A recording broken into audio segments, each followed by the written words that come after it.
সন্তান মায়ের জরাইতে আসার পূর্বে সে ছিল পিতার শুক্রকীট আর মায়ের ডিম্বাণু, অর্থাৎ স্পার্মটোজন এবং ওভাম, এই দুটি জিনিসের মধ্যে সে বিভক্ত ছিল।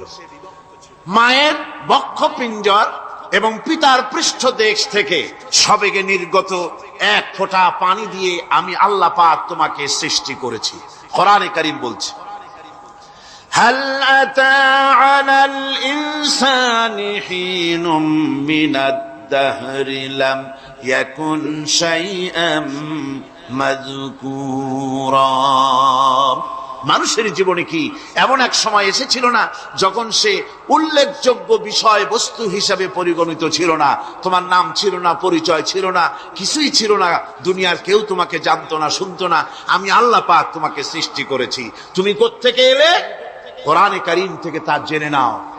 আল্লাহ রাব্বুল আলামিন বলেন, ইন্না খালাকনাকুম মিন তুরাবিন সুম্মা মিন নুতফাতিন সুম্মা মিন আলাকাতিন সুম্মা মিন মুদগা। আমি রব্বুল আলামিন তোমাকে সৃষ্টি করেছি, মাটির উপাদান দিয়ে তৈরি করলাম।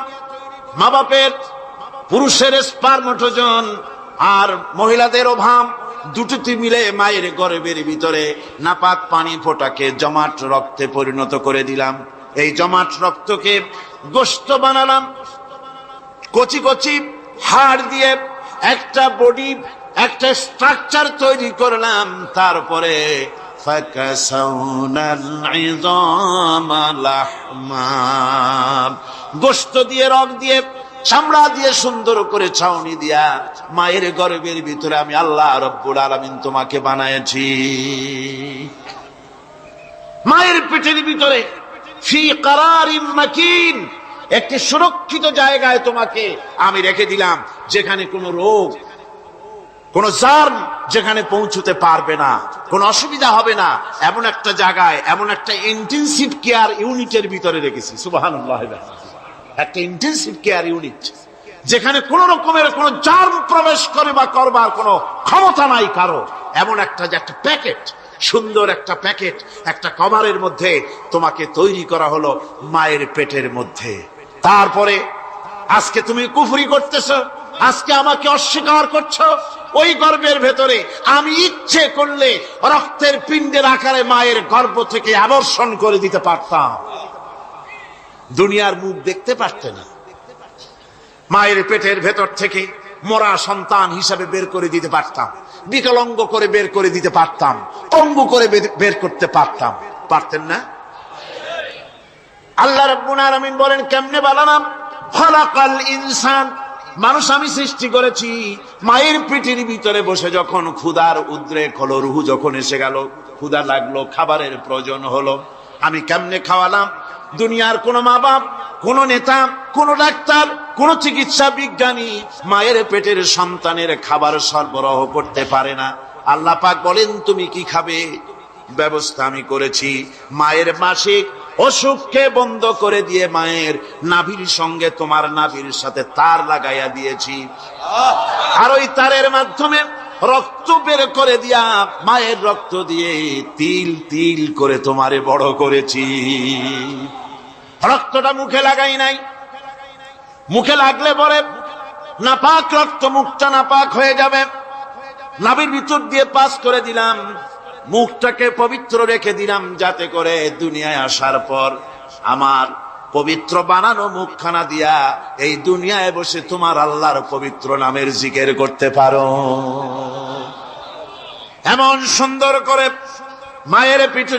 মায়ের পিঠের ভিতরে তৈরি করলাম, হাত দিলাম, পা দিলাম, সুন্দর করে বানালাম, এমন নিখুঁত করে বানালাম।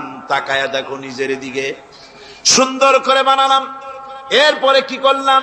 সুম্মা নুখরিজুকুম তিফলা, বাচ্চার আকারে মায়ের পেট থেকে আস্তে করে বের করে নিয়ে আসলাম। সুবহানাল্লাহ বিহামদিহি। আস্তে করে মায়ের পেট থেকে নিয়ে এসেছি পৃথিবীর বুকে। পৃথিবীতে যখন আসলে তখন তোমার অবস্থাটা কি ছিল? ক্ষুধার যন্ত্রণায় যদি মরেও যেতে, কান্দা ছাড়া ভাষা নাই। ভাষা আছে? কোন হুঁশ ছিল আমাদের? কোনো জ্ঞান ছিল? আল্লাহ রাব্বুল আলামিন বলেন, আল্লাহু আখরাজাকুম মিন বুতুনি উম্মাহাতিকুম লা তা'লামুনা শাইআ। মায়ের গর্ভ থেকে এমন অবস্থায় বের করে এনেছি যখন তোমার কোনো হুঁশ নাই, জ্ঞান নাই, কথা বলতে পারো না, পায়খানার ভিতরে পড়ে থাকো, ট্যাটা করে কান্দা ছাড়া পথ নাই, পানির পিপাসায় গলা শুকায় যায়, কান্দা ছাড়া পথ নাই, মনের তোমার মুখের কোনো ভাষা নাই কান্না ছাড়া। আমি তোমার এমন আল্লাহ, আমি তোমার এমন স্রষ্টা, আমি তোমার এমন রব। তোমার ভাষা নাই বলে মায়ের কলিজার ভেতরে আমি তোমার প্রতি এক দুর্বিনীত মহব্বত পয়দা করে দিয়েছি। তোমার কান্না তোমার মায়ের বুকের মধ্যে শেল বিঁধে যায়। তুমি যখন কাঁদো, কান্নার আওয়াজ যখন মায়ের কানে চলে যায়, হাজারো কাজ ফেলে মা দৌড়াইয়া বাচ্চারে কোলে নেয়। কি খাবে কেউ তৈরি করে না। আল্লাহ রাব্বুল আলামিন বলে, বান্দারে, দুনিয়ায় আসার আগে তুমি কি খাবে, খাবারের বন্দোবস্ত আমি আল্লাহ করেছি। আমি এমন স্রষ্টা, তুমি দুনিয়া আসার 6 মাস আগে তোমার মায়ের বুকের ওপরে তোমার খাদ্য গরম করে আমি আল্লাহ রিজার্ভ করে রেখে দিয়েছি। সেই খাদ্য শুধু খাদ্য নয়, রোগের প্রতিষেধক, এটা ওষুধ। আজ বিজ্ঞানীরা, চিকিৎসা বিজ্ঞানীরা বলছেন, মায়ের দুধ সন্তানের খাদ্যের, মায়ের দুধের চাইতে কোনো বিকল্প কিছুই নাই। সন্তান পৃথিবীতে এলে মায়ের প্রথম দুধটা, গ্রামে গঞ্জে অশিক্ষিত এলাকায় প্রথম দুধটা ফেলে দেয়। এটাকে মনে করে এটা খারাপ, এটা খাওয়াতে নাই, তাহলে ধনুষ্টঙ্কার হবে, হাবিজাবি কথা বলে। আল্লাহ দুধ বানাইছে বাচ্চার ধনুষ্টঙ্কার হওয়ার জন্য। মায়ের ওই প্রথম দুধটা হচ্ছে সন্তানের জন্য সমস্ত রোগের প্রতিষেধক। সে ছিল পেটের ভিতরে একটা কাভারের মধ্যে, ওখানে কোনো জার্ম ছিল না, কোনো রোগ জীবাণু ছিল না। ও পৃথিবীতে এসেছে যেখানে অক্সিজেনের ভেতরে জার্ম রয়েছে, বাতাসের ভিতরে জার্ম রয়েছে, যার পরিবেশটা খারাপ হয়ে আছে। মানুষের শ্বাস প্রশ্বাসে, নিঃশ্বাসে হাজারো রোগ বীজাণু জীবাণু ঘুরছে। এই রকমের একটা পৃথিবীতে এসেছে। আসার পরে কচি স্বাস্থ্য, কচি শরীর, কচি হার্ট, কচি লাংস, সেটাকে প্রতিরোধ করবে কি করে? সেজন্য আল্লাহ পাক মায়ের দুধের ভিতরে সমস্ত রোগের প্রতিষেধক দিয়ে দিয়েছেন। সুবহানাল্লাহ। আজকের বিজ্ঞানীরা তা স্বীকার করেছেন। অনেক মা তার সন্তানকে দুধ দেন না, নিজের শরীর স্বাস্থ্য ভালো রাখার চিন্তা করে বাচ্চাকে দুধ খাওয়ান না। এটা অত্যন্ত নির্মম কাজ। বাচ্চাকে দুধ খাওয়ালে বাচ্চার সাথে মায়ের মহব্বত বাড়ে। ইউরোপে, আমেরিকায় মাকে মা বলে ডাকে না, বাপকে শ্রদ্ধা করে না, সম্মান করে না। তার কারণ সেখানে মায়েরা তার সন্তানদেরকে কোলে নেয় না, সন্তানদেরকে ফিডার খাওয়ায়। আর আমি নিজের চোখে দেখেছি, মায়েরা ইউরোপে, আমেরিকায় যখন শপিং এ আসে, তখন রাস্তায় যখন আসে, তখন ওই পুশ চেয়ার গুলিতে বাচ্চাকে শোয়াইয়া, বাচ্চা এভাবে পুশ চেয়ারে করে ঠেলে নিয়ে যায়, আর কুত্তার বাচ্চাগুলি কোলে করে ঘুরে বেড়ায়। কুত্তার বাচ্চা কোলে নেয়, নিজের বাচ্চা পুশ চেয়ারে করে ঠেলে। সেই জন্য মায়ের প্রতি সন্তানের মহব্বত হয় না, সন্তানেরও মায়ের প্রতি কোনো শ্রদ্ধা জাগে না। আল্লাহ কি ব্যবস্থা মায়ের কলিজার মধ্যে মহব্বত পয়দা করে দিয়েছেন আল্লাহ পাক। মায়ের বুকের দুধের ভিতরে আল্লাহ রাব্বুল আলামিন, আল্লাহ পাক বলছেন, আমি মানুষ সৃষ্টি করেছি আর তার সমস্ত প্রয়োজন মিটিয়েছি, তার খাবারের সব প্রয়োজন মিটিয়ে দিয়েছি। দুধটাকে ঘন করি নাই, হজম করতে পারবে না বলে ওই দুধটা সামান্য পাতলা করে দিয়েছি, ওর ভিতরে সামান্য মিষ্টি দিয়েছি। দুধের বোটার ভিতরে একটা ছিদ্র দিলে, চোষা মারলে পরে অনেকগুলি দুধ বেরিয়ে এসে গলাটা আটকে যেত, তোমার কচি কণ্ঠ গলা আটকে যেত, শ্বাস করতে পারতে না। এজন্য মায়ের স্তনের বোটার ভিতরে সূক্ষ্ম সূক্ষ্ম 32টা ছিদ্র করে আস্তে করে দুধ বার করে তোমার জীবন আমি বাঁচাইছি। খলাকাল ইনসান, মানুষ সৃষ্টি করেছি আমি আল্লাহ পাক। সুতরাং যে আল্লাহ পাক এ মানুষ সৃষ্টি করলেন, আর মায়ের কলিজার ভিতরে মোহাব্বত পয়দা করে দিলেন, সে আল্লাহ পাক বলছেন খবরদার ওই মাকেও যেন আবার ভুলে যেও না, মাকে সম্মান করো, মা বাপকে মহব্বত করো, তাদেরকে শ্রদ্ধা করো। বউ পাইয়া সুন্দরী স্ত্রী পেয়ে মায়ের কথা ভুলে যেও না। অনেক সাহেব আছে মায়ের কথা ভুলে যায়, স্ত্রীর কথা অনুযায়ী মায়ের উপর অত্যাচার করে, এরকমও বহুত আছে। আল্লাহ পাক বলছেন শোনো, وَقَضَى رَبُّكَ أَلَّا تَعْبُدُوا إِلَّا إِيَّاهُ وَبِالْوَالِدَيْنِ إِحْسَانًا। তোমার প্রভুর পক্ষ থেকে ফয়সালা হয়েছে, চূড়ান্ত সিদ্ধান্ত হয়ে গিয়েছে, আমি আল্লাহর ইবাদতের পর তোমার মা বাপের ইহসান করবে, খেদমত করবে, তাদের জন্য উপকার করবে, তাদেরকে ভালোবাসবে। আল্লাহ রাব্বুল আলামিন বলেন মা বাবার সঙ্গে কেমনে কথা বলবে, তাদের সাথে কিভাবে আচরণ করবে, আল্লাহ তাও শিখিয়ে দিয়েছেন। আল্লাহ পাক বলেন ওয়ালা তাকুল লাহুমা ওয়াকুল লাহুমা কাওলান কারীমা। মা বাবার সাথে সম্মানজনক কথা বলো।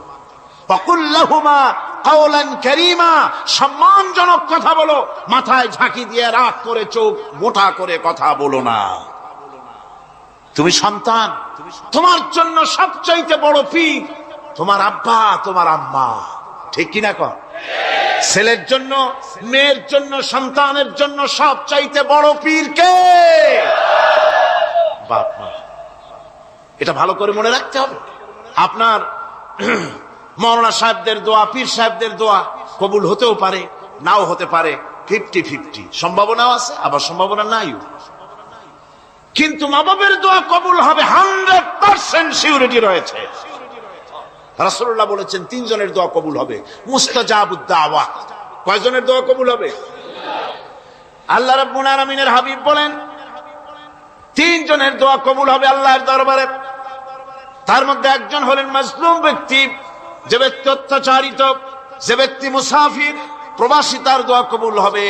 আর মা বাপ যদি সন্তানের জন্য দোয়া করে, ওই দোয়া আল্লাহ রাব্বুল আলামিনের দরবারে মঞ্জুর হয়ে যায়। আল্লাহ রাব্বুল আলামিন মা বাপ সম্পর্কে বলেন, মা বাবের জন্য আমার কাছে দোয়া করবি বান্দারা, আমার কাছে দোয়া করবি। দোয়াটা আল্লাহ পাক শেখাচ্ছেন, রব্বিরহামহুমা কামা রব্বায়ানি সাগীরা। পড়েন সবাই, রব্বিরহামহুমা কামা রব্বায়ানি সাগীরা। একটু জিকির করেন লা ইলাহা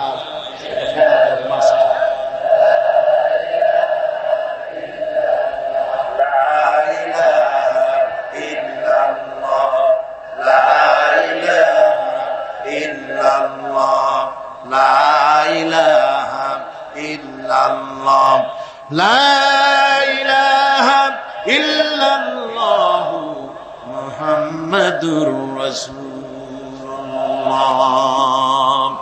আমার ভাইরা, আল্লাহ পাক শিখাচ্ছেন, বান্দা তোর মা বাপের জন্য আমার কাছে দোয়া কর। আয় আল্লাহ, আয় রব, আয় আমার প্রভু, আমার মা বাপ যেমন ছোটবেলায় আমাকে স্নেহের কোলে লালন পালন করেছে, আয় আমার আল্লাহ তুমি আমার মা বাপকে তোমার রহমতের কোলে লালন পালন করো। আল্লাহ শিখাই দিয়েছেন। আমার ভাইরা, প্রত্যেক নামাজের পরে এই দোয়াটা ভুলে যাবেন না। ভুলে যাবেন? ভুলে যাবেন? আমার ভাইরা, আমার বোনেরা, সবাই প্রত্যেক নামাজের পরে পড়বেন রব্বিরহামহুমা কামা রব্বায়ানি সাগীরা। এই দোয়া করতে কেউ ভুলে যাবেন না। আল্লাহ রাব্বুল আলামিন বলে, বান্দারে ওয়া ওয়াসাইনাল ইনসানা বিওয়ালিদাইহি ইহসানা হামালাতুহু উম্মুহু কুরহা ওয়া ওয়াদাতুহু কুরহা। আল্লাহ পাক বলেন, আমি পৃথিবীর সমস্ত মানব মণ্ডলীকে উপদেশ দিয়েছি, মা বাপকে সম্মান করো, শ্রদ্ধা করো, তাদের উপকার করো। তার কারণ হলো তোমার মা তোমাকে গর্ভে ধারণ করেছে অত্যন্ত কষ্টের সাথে। আল্লাহ বলতেছেন, মা তোমাকে গর্ভ ধারণ করেছে অত্যন্ত কষ্টের সাথে, এরপরে তোমাকে ডেলিভারি করেছেন অত্যন্ত কষ্টের সাথে, তোমাকে ডেলিভারি করেছেন। ও আমার ভাইয়েরা, জনাব অধ্যাপক মফিজুর রহমান সাহেব আমাকে বলছেন যে মাহফিলের চতুর্দিকে তার কাছে ওনাদের কাছে রিপোর্ট এসেছে এক শ্বাসরুদ্ধকর পরিবেশ সৃষ্টি হয়ে গিয়েছে। মহিলাদের ভেতরে 3 জন নাকি সেন্সলেস হয়ে পড়েছেন, এত প্রচন্ড ভিড় হয়েছে সেখানে। আমি আপনারা দোয়া করুন আল্লাহ যেন এই মাহফিলকে সুন্দর রূপে পরিচালিত করে দেন, রহমতের হাওয়া যেন বহায় দেন। জোরে কোন আমিন, আরো জোরে কোন আমিন। আমি দেখতে পাচ্ছি আপনারা ঠাসাঠাসি করে বসেছেন, তারপরেও আল্লাহ পাক কোরআন শরীফে বলেছেন তোমরা যদি অপর ভাইকে একটু জায়গা করে দাও, নিজের জায়গা কম করে, আল্লাহ বেহেশতের মধ্যে তোমার জায়গা বাড়াই দিবেন। আল্লাহ পাক কোরআন শরীফে বলেছেন। আমি সমস্ত মুসলমান একজনও দাঁড়াবেন না, এক বান্দা দাঁড়াবেন না। বসা অবস্থায় আপনারা সামনের দিকে চেপে আসেন, এই মঞ্চের দিকে বসা অবস্থায় সমস্ত মানুষ নড়ে চড়ে বসেন, হরকতে বরকত হবে, নড়ে চড়ে বসেন। আর এই ফাঁকে দাঁড়াবেন না, খবরদার। বসা অবস্থায় মঞ্চের দিকে চেপে আসেন আর জোরে সোরে মহব্বতের সাথে জিকির করেন লা ইলাহা ইল্লাল্লাহ, লা ইলাহা ইল্লাল্লাহ, লা ইলাহা।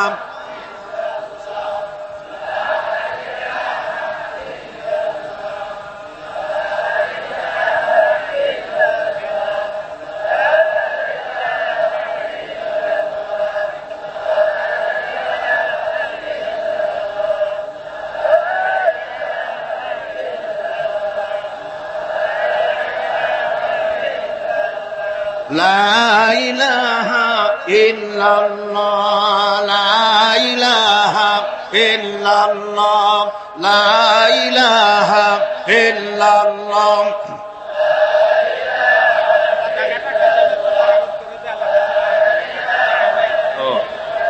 লা ইলাহা ইল্লাল্লাহু মুহাম্মাদুর রাসূলুল্লাহ।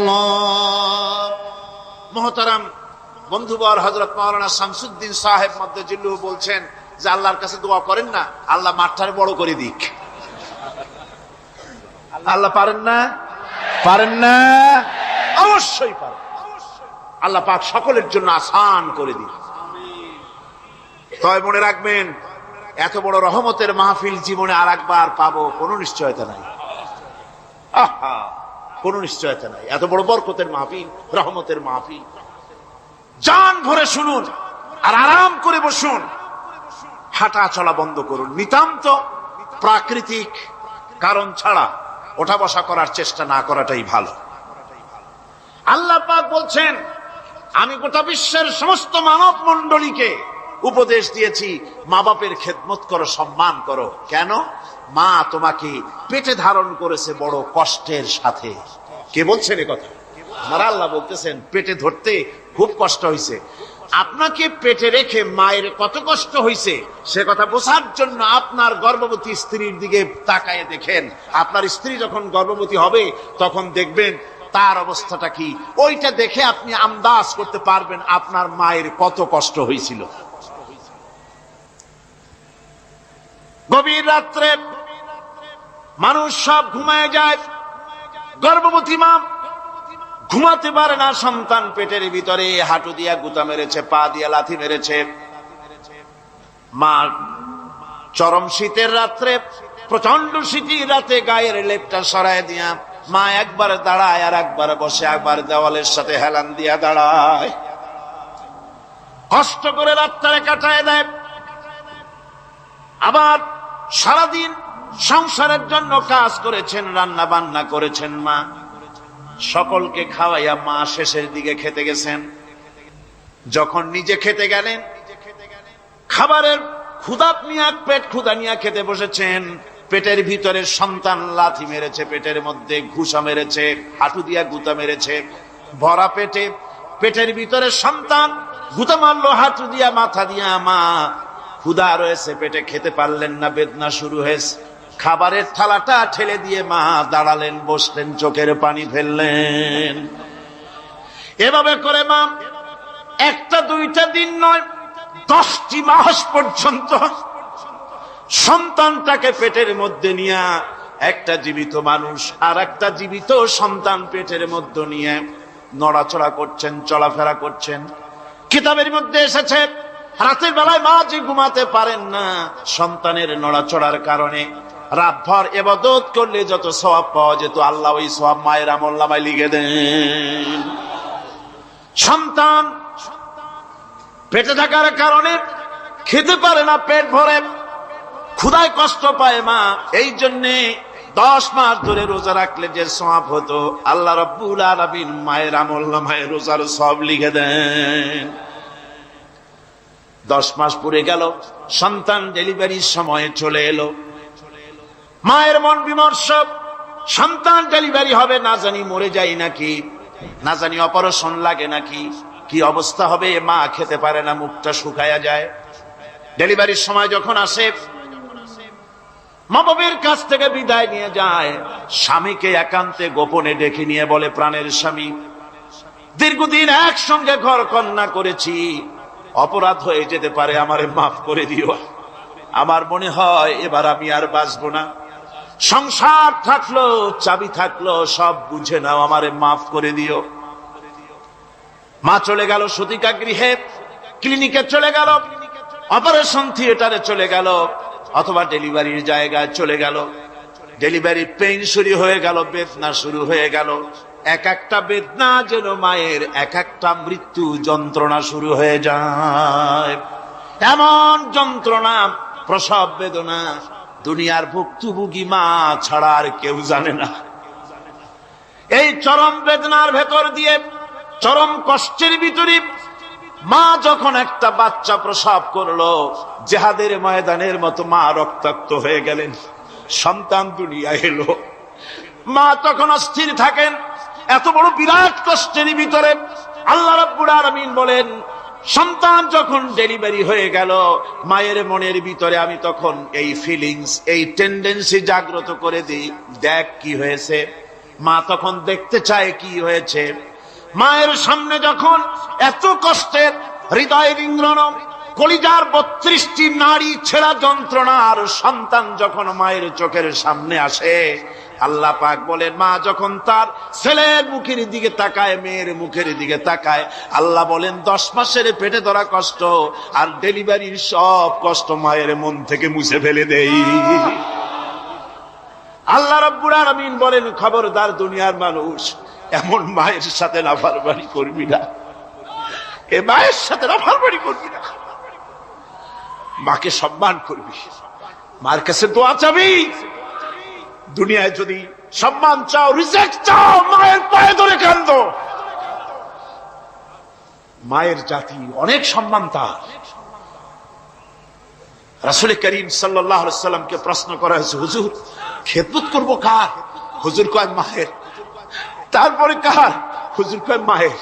তারপরে কার? হুজুর বলেন মায়ের। তারপরে কার? তোমার পিতার।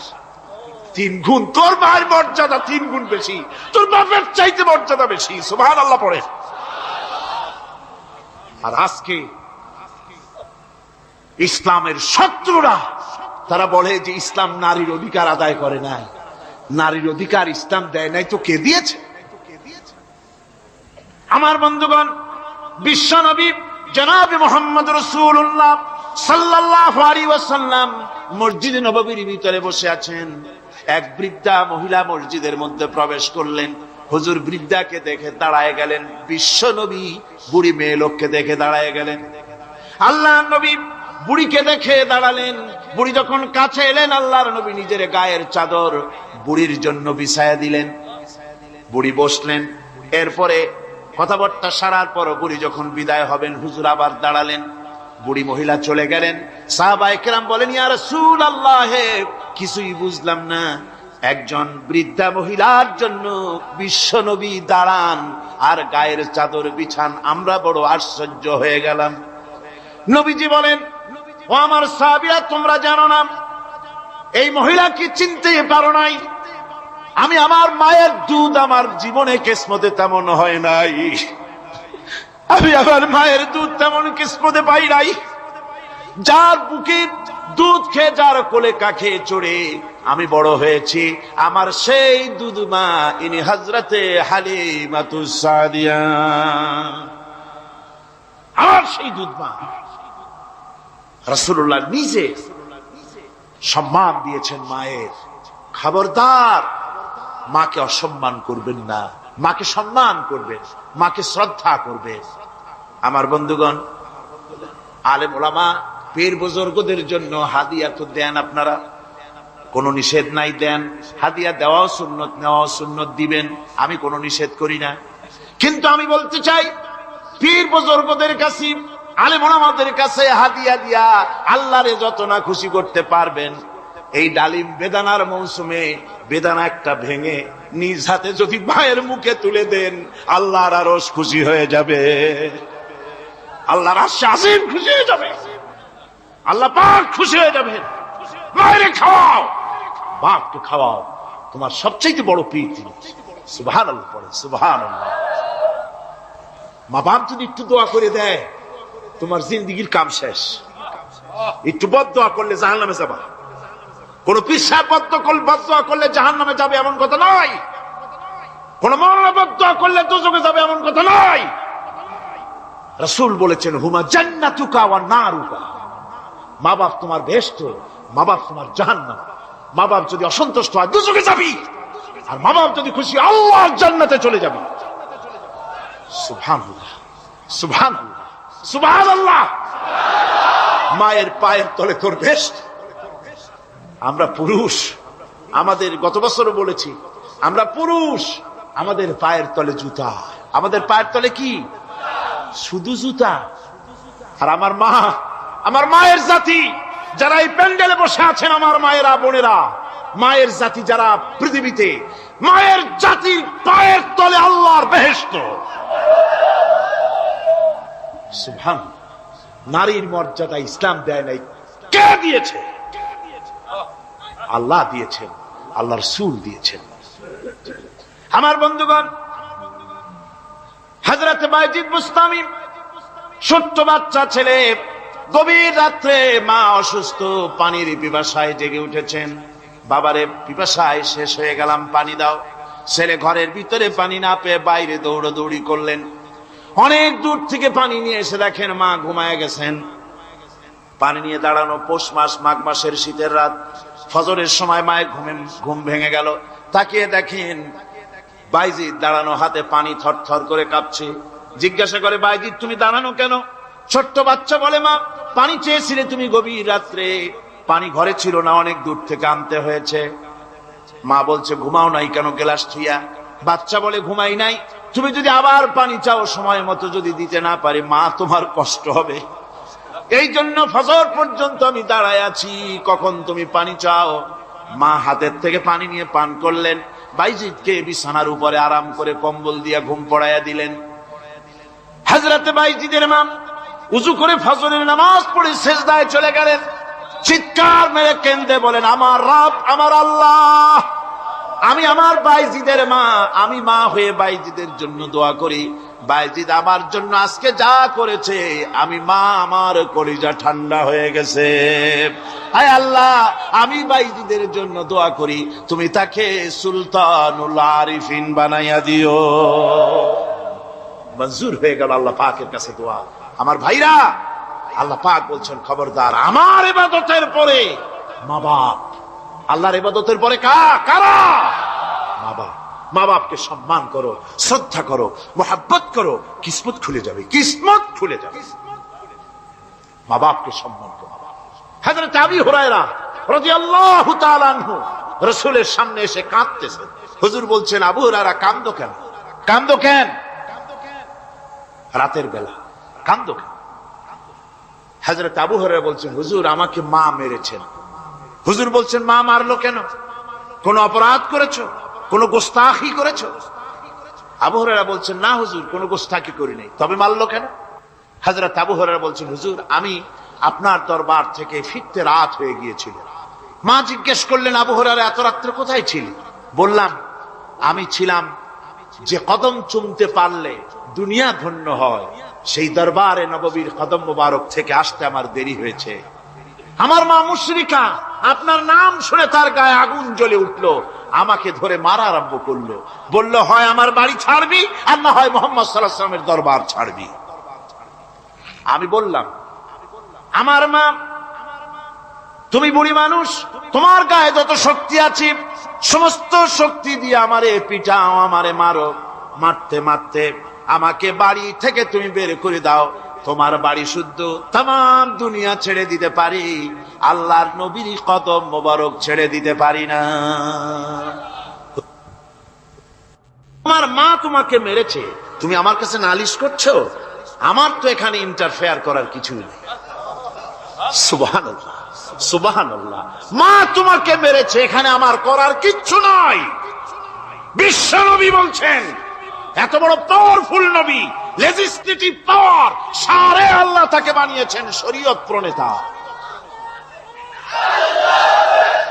কোরআন শরীফ, কোরআন শরীফে শুধু হালাল ও হারামের, হালাল এবং হারামের, বৈধ এবং অবৈধের সীমা রাখা শুধু কোরআনই ঠিক করেন, রাসূলের জন্য আল্লাহ ছেড়ে দিয়েছেন। আল্লাহ রাসূলও হারাম, হালাল এবং হারামের বৈধ, বৈধতা অবৈধতার সীমারেখা নির্ধারণ করেছেন। এত বড় ক্ষমতা তার, এত বড় পাওয়ারফুল বিশ্বনবী, তিনি বলছেন মা মেরেছে, আমার করার কিছু নাই। চিন্তা করেন কত বড় কথা, এ কথার লোড কত। হযরত আবু হুরায়রা বলেন, ইয়া রাসূলুল্লাহ, মা মাকে মেরেছেন, আমি আল্লাহর নবীর কাছে মায়ের বিরুদ্ধে নালিশ করতে আসি নাই। বললেন, কেন এসেছো? হযরত আবু হুরায়রা বলেন, হুজুর এসেছি একটা কারণে, আমি জানি আল্লাহ নবী যদি আল্লাহর দরবারে হাত উঠায়া কোনো জিনিস বলে, আল্লাহ রাব্বুল আলামিন সঙ্গে সঙ্গে মঞ্জুর করে নেন। হুজুর আমি এসেছি, মেহেরবানি করে দোয়া করুন আমার মাকে যেন আল্লাহ হেদায়েত নসিব করে দেন। আল্লাহ নবী হাত উঁচু করে বললেন, আল্লাহুম্মা হিদি উম্মা আবি হুরায়রা, আয় আল্লাহ আমি দোয়া করি আবু হুরায়রার মাকে তুমি হেদায়েত নসিব করে দাও। রাসূলুল্লাহ দোয়া করছেন আর আবু হুরায়রা সমানে দৌড়াচ্ছেন। তিনি দৌড়াচ্ছেন, পেছন থেকে কয়েকজনে আবু হুরায়রার জামা টেনে ধরেছে, দৌড়ো। তাদের জানা আবু হুরায়রা খুব ভদ্রলোক মানুষ, কোন ঝড় ঝামেলার মধ্যে থাকে না, রাগ শাক করে না, চিৎকার মারে না, দৌড় মারে না, এত ভদ্র শরীফ, দৌড়ায় কেন? না জানি কোন বিপদ বুঝি ঘটে গেছে। পিছন থেকে জামা টেনে ধরে বলে, দৌড়াও কেন? হযরত আবু হুরায়রা জামা সাহাবীর হাত থেকে ছিনায় নিয়ে বলেন, জামা ছেড়ে দাও, আমাকে দৌড়াতে দাও। আমি দৌড়াইয়া বাড়ি যে দেখতে চাই, আমি দৌড়াইয়া আগে আমার বাড়ি পৌঁছতে পারলাম না, আমি যাওয়ার আগে আমার আল্লাহর নবীর দোয়া আমার বাড়ি পৌঁছে গেছে, আমি এইটা দেখতে চাই। হযরত আবু হুরায়রা বাড়িতে গিয়ে দরজা নক করলেন, ভেতর থেকে আওয়াজ এলো, কে? হযরত আবু হুরায়রা বলেন, মা আমি তোমার আবু হুরায়রা ফিরে এসেছি। মা বলছেন, বাবা অপেক্ষা করো, দরজা খুলতেছি। হযরত আবু হুরায়রা বলেন, মায়ের গলার আওয়াজের ভিতরে শিরকিয়াতের কর্কশতা পেলাম না, মায়ের গলার আওয়াজের ভিতরে তাওহীদের গন্ধ পেলাম। আমার মনে হলো নবীজির নিক্ষিপ্ত তীর তার নিশানায় পৌঁছে গেছে। কিছুক্ষণ পর মা আমার বেরিয়ে এলেন, মাথা থেকে চুলের থেকে, বুড়ি মানুষ, সাদা চুলের ভিতর থেকে পানি পড়তেছে। মা বলল, বাবারে তোমারে মারার পর আমি বড় অনুতপ্ত হয়েছি, অনুশোচনা করেছি, আমি গোসল করেছি, মনে মনে ভাবলাম আমার ছেলে তো কোনো খারাপ জায়গায় যায় নাই, কেন তারে মারলাম? আমি বড় লজ্জায় পড়েছি তোমারে মেরে। ও আমার আবু হুরায়রা, আমি গোসল করেছি, পবিত্র হয়ে গেছি, জলদি করে আমাকে নিয়ে চলো বিশ্ব নবী জনাবে মুহাম্মদুর রাসূলুল্লাহর দরবারে। হযরত আবু হুরায়রার মা ঘোষণা করলেন, আশহাদু আল্লা ইলাহা ইল্লাল্লাহু ওয়াহদাহু লা শারীকা লাহু ওয়া আশহাদু আন্না মুহাম্মাদান আবদুহু ওয়া রাসূলুহু। আমার ভাইরা, মা বাপ সবচেয়ে সম্মানের জিনিস। আল্লাহর ইবাদতের পরই মা বাপের খেদমত করতে হবে। আল্লাহ পাক বলছেন, বান্দারে দেখ, মায়ের পেট থেকে আনলাম, মায়ের বুকের মধ্যে মহব্বত পয়দা করলাম, এত মহব্বত দিলাম তোর উপরে, যে কোনো বিদেশে যান, যেখানে যান, বাড়িতে ফিরলে পরে সকলে ছেলে মেয়ে ভাই বোন সবাই দেখবে সুটকেসে আমার জন্য আনছে কি, সবাই চিন্তা করবে আমার জন্য কি এনেছে। একমাত্র মা সন্তানের মুখের দিকে তাকাবে কখন খাইছে সে। সুবহানাল্লাহ সুবহানাল্লাহ। আমার বাসার মুখখানা শুকনা, তুই বুঝি আজকে কিছু খাইস নাই? বিদেশে যেসব সন্তান থাকে, মা কাটা কবুতরের মতো ছটফট করে। আমার ছোটবেলার কথা আমি দেখেছি। সরসিরা মাদ্রাসায় পড়তাম, আব্বা টাকা দিতেন মাদ্রাসায় যাওয়ার সময়, আবার মা আবার মুরগির ডিম বিক্রি করা, বিভিন্ন জিনিস বিক্রি করা বা বাজার করা পয়সা, উদ্বৃত্ত কিছু পয়সা আব্বার অজান্তে আমার হাতের মুঠার মধ্যে দিয়ে দিতেন। যখন মাদ্রাসার দিকে রওনা হয়েছি, পর্দার আড়াল থেকে দরজা থেকে দেখতাম, যতক্ষণ তাকায় দেখতেছি চোখ থেকে পানি দরদর করে পড়তেছে। সুবহানাল্লাহ, মা কি জিনিস! আল্লাহ আল্লাহ আল্লাহ। বিদেশে যদি কারো সন্তান মারা যায়, সবার জানার আগে কবি বলতেছেন, বিদেশে বিরাজ্যে যার পুত্র মারা যায়, পশু পক্ষী না জানিতে আগে জানে মা। মায়ের কলিজার তারে টান লেগে যায়, মা বুঝতে পারে আমার সন্তানটা নাই। আহারে মা! আমার বন্ধুগণ, মা যার বেঁচে আছে বেয়াদবি করেছেন, পাও ধরে মাপ নিয়ে নেবেন, পাও ধরে মাপ নিয়ে নেবেন। মা তো পাও ধরে দেখবেন মাফ করে দিবে। সুবহানাল্লাহ সুবহানাল্লাহ, কত দরদ তার বুকের মধ্যে। আর মা বাপকে সম্মান করবে। যাক, এ বিষয়ের উপরে আমি আর যেতে চাই না। শুধু আমি আপনাদের বললাম, এই বিশাল জনতাকে বললাম, সবচাইতে বড় পীর আপনার জন্য আপনার মা বাপ। সবচাইতে বড় পীর কে? মা বাপ। সন্তুষ্ট করেন, রুজিতে অভাব ঘটবে না। কোন মাজারে গিয়ে সেজদা দেওয়া লাগবে না, আল্লাহর কসম। মাজারে যাই চাওয়া লাগবে না। মা বাপকে খেদমত করেন, মা বাপকে খুশি করেন, মা বাপকে খাওয়ান, হাদিয়া দেন। মা বাপ খুশি, রুজিতে বরকত হবে, ব্যবসায় বরকত হবে, ঋণগ্রস্ত থাকবেন না, সম্মান আল্লাহ বাড়ায় দিবেন। সুবহানাল্লাহ বিহামদি, রাসূলুল্লাহর হাদিস। খামোখাই মাজারে গিয়ে মরেন আপনারা। কোথায় মাজার, ওরস, নরস শরীফ, গ্যারবি শরীফ, কত কিছু শরীফ, এসব শরীফ বাদ দেন। আল্লাহ, রাসূল, মা বাপ, ওলিউল্লাহ যারা, তাদের দোয়া মঞ্জুর হয়, তাদের দোয়া মঞ্জুর হয়। আল্লাহ পাক ওলিউল্লাহদের মধ্যে বহুত রেখেছেন, দোয়া আল্লাহর দরবারে কবুল হয়ে যায়। কিন্তু মা বাপের বেলায় কোনো সন্দেহ নাই, ওলিউল্লাহর দোয়া আপনার জন্য কবুল হইতেও পারে, নাও হইতে পারে, কিন্তু মা বাপের দোয়া কবুল হবেই। কোন সুবহানাল্লাহ বিহামদি। এই যুগের এক বাদশা, তার অভ্যাস ছিল কবিতা শোনা, নতুন নতুন কবিতা শুনে পুলকিত হতেন। এখন নতুন কবিতা আর কত শোনানো যায়? এখন কবিতা আর মানুষ নতুন করে আর বানাচ্ছে না।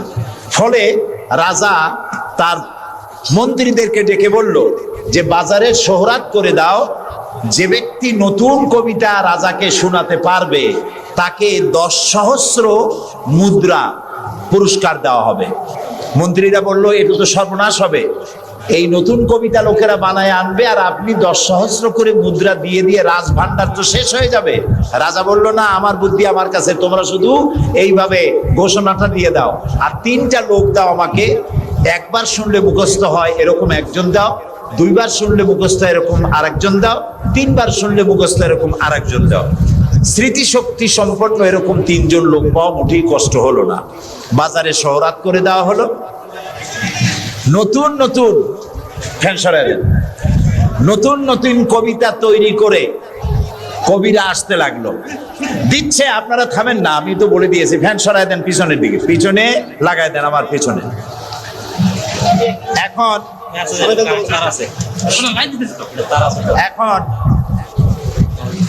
কবিরা কবিতা রচনা করে নিয়ে আসছে, নতুন কবিতা শুনতেছে রাজা।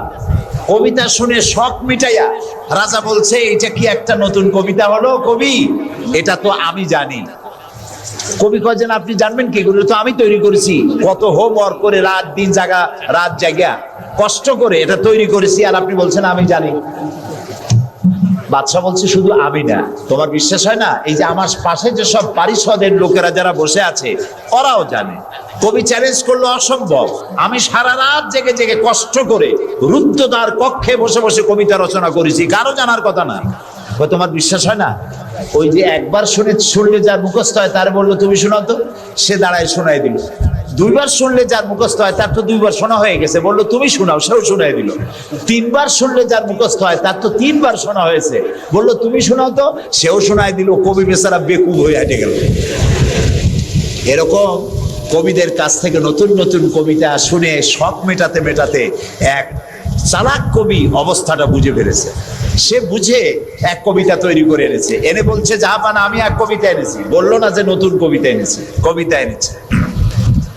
বাদশা বললো শোনাও। কবি কবিতা শোনালেন। তার কবিতার অর্থ ছিল এরকম যে, হে রাজা, আপনার পিতা আর আমার পিতার সাথে ছিল গভীর বন্ধুত্ব। এই বন্ধুত্বের সূত্র ধরে আপনার পিতা আমার পিতার কাছ থেকে 10,000 রৌপ্য মুদ্রা ধার করেছিলেন। চুক্তিপত্রে লেখা ছিল আপনার পিতা আর আমার পিতা মরে যাওয়ার পর আপনি আপনার পিতার উত্তরাধিকার সূত্রে আমার পিতার কাছে দেনা হিসাবে 10,000 রৌপ্য মুদ্রা আমাকে পরিশোধ করবেন। বাদশা শুনিয়া চিন্তা করলো সর্বনাশ,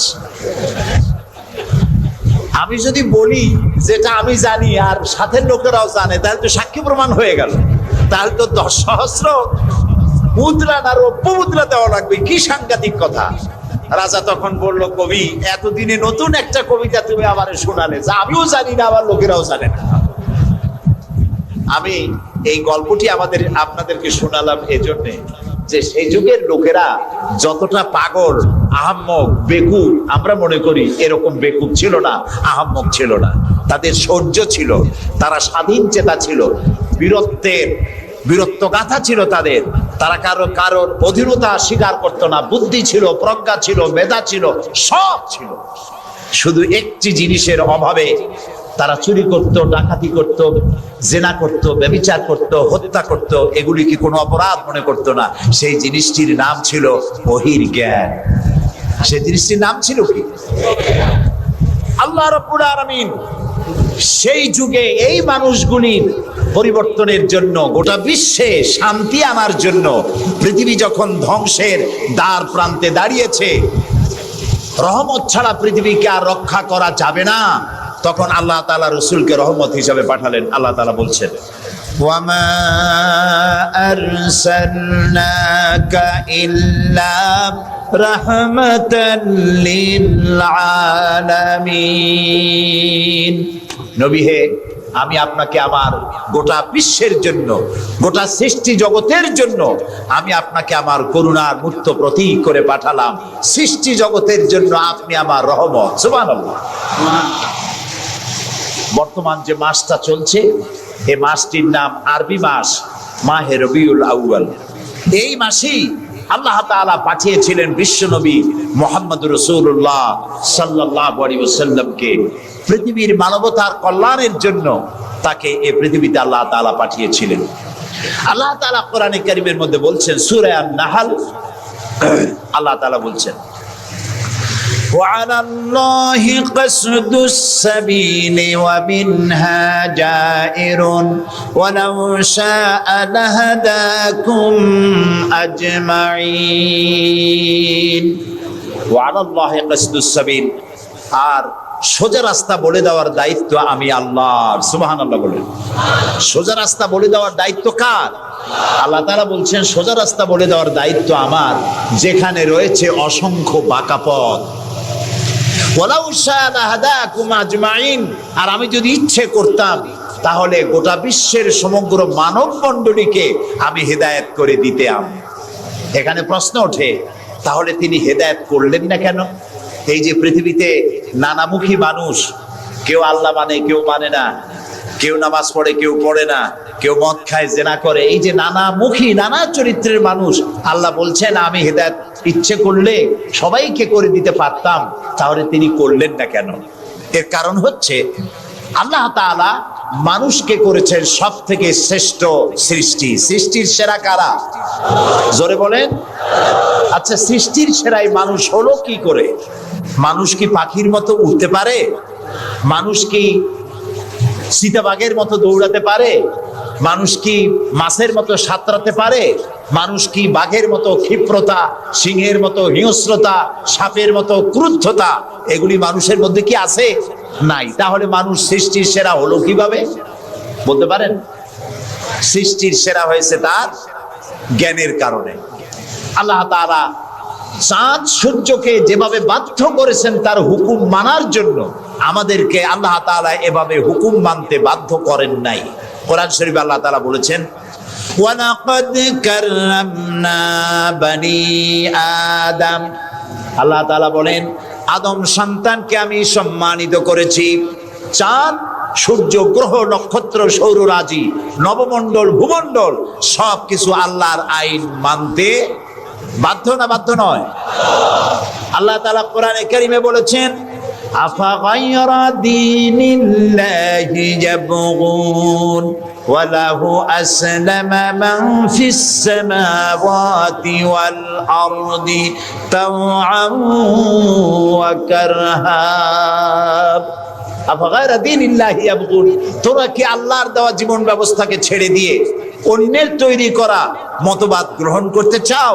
ওয়ালাহু আসলামা মান ফিস সামাওয়াতি ওয়াল, অথচ আকাশে যা আছে, জমিনে যা আছে, সব কিছু তার আনুগত্যের মস্তককে আমার সামনে নত করে দিয়েছে। সুবহানাল্লাহ। চাঁদ এবং সূর্য, সূর্যের কোনো ক্ষমতা নাই। রাত এখন বাংলাদেশে 8:40, রাত।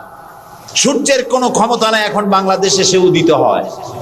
রাতের অধিকারকে সূর্য ক্ষুণ্ণ করতে পারে না, সূর্যের অধিকারকে চন্দ্র ক্ষুণ্ণ করতে পারে না। লাশ-শামসু ইয়ানবাগী লাহা আন তুদরিকাল কামারা ওয়ালাল লাইলু সাবিকুন নাহার ওয়া কুল্লুন ফি ফালাকিন ইয়াসবাহুন। আকাশে জমিনে যা কিছু আছে সব আল্লাহর হুকুম মেনে চলছে, কেউ কাউকে অতিক্রম করতে পারে না। তাহলে আমরা বুঝলাম চাঁদ সূর্য হুকুম মানে কার? জোরে বলেন। এই যে গাছগুলি, চতুর্দিকে যত গাছপালা আপনারা দেখতে পান, সুবরি গাছে নারকেল হবে না, নারকেল গাছে তাল হবে না, বেল গাছে জাম হবে না, আম গাছে লিচু হবে না। ওয়ালান তাজিদা লিসুন্নাতিল্লাহি তাবদীলা। আল্লাহ তাআলা বলছেন, আমার লব, নেচার, প্রকৃতির আইনের ভেতরে কোনো পরিবর্তন হবে না। আমার আইন তারা মানতে বাধ্য। কেবলমাত্র মানুষ, কেবলমাত্র মানুষ। আমি তোমাদেরকে সম্মানিত করেছি, সেই জন্য আমি তোমাকে আইন মানতে বাধ্য করি নাই। কোরআন শরীফে আল্লাহ পাক বলছেন, ইচ্ছে করলে কুফরি করতে পারো, ইচ্ছে করলে ঈমান আনতে পারো, ইচ্ছে করলে মুমিন হতে পারো, ইচ্ছা করলে কুফরিও করতে পারো। এটা তোমার ইচ্ছার উপরে ছেড়ে দিয়েছি। কারণ কাদ তাবায়্যানার রুশদু মিনাল গাই, হক আর বাতিল দুইটাকে আমি আলাদা করে দেখিয়ে দিয়েছি। আসহাবুল ইয়ামিন, আসহাবুশ শিমাল, ডানপন্থী আর বামপন্থী দুইটা দল আমি দেখাই দিয়েছি। ডান দিকে, আর এটা বোঝার জন্য বিবেক দিয়েছি। কি দিয়েছি বলেন? বিবেক। বিবেক আছে আমাদের? আছে কিনা? বিবেক দিয়েছি বোঝার জন্য। ডান দিকে যারা যাবে, এই ডান দিকের নেতৃত্ব দিবে নবীরা, আর নবীরা ডানপন্থীদেরকে সাথে নিয়ে চলে যাবে কোথায়? আল্লাহর জান্নাতে। আর যারা বামপন্থী, তাদের নেতৃত্ব দেবে শয়তান।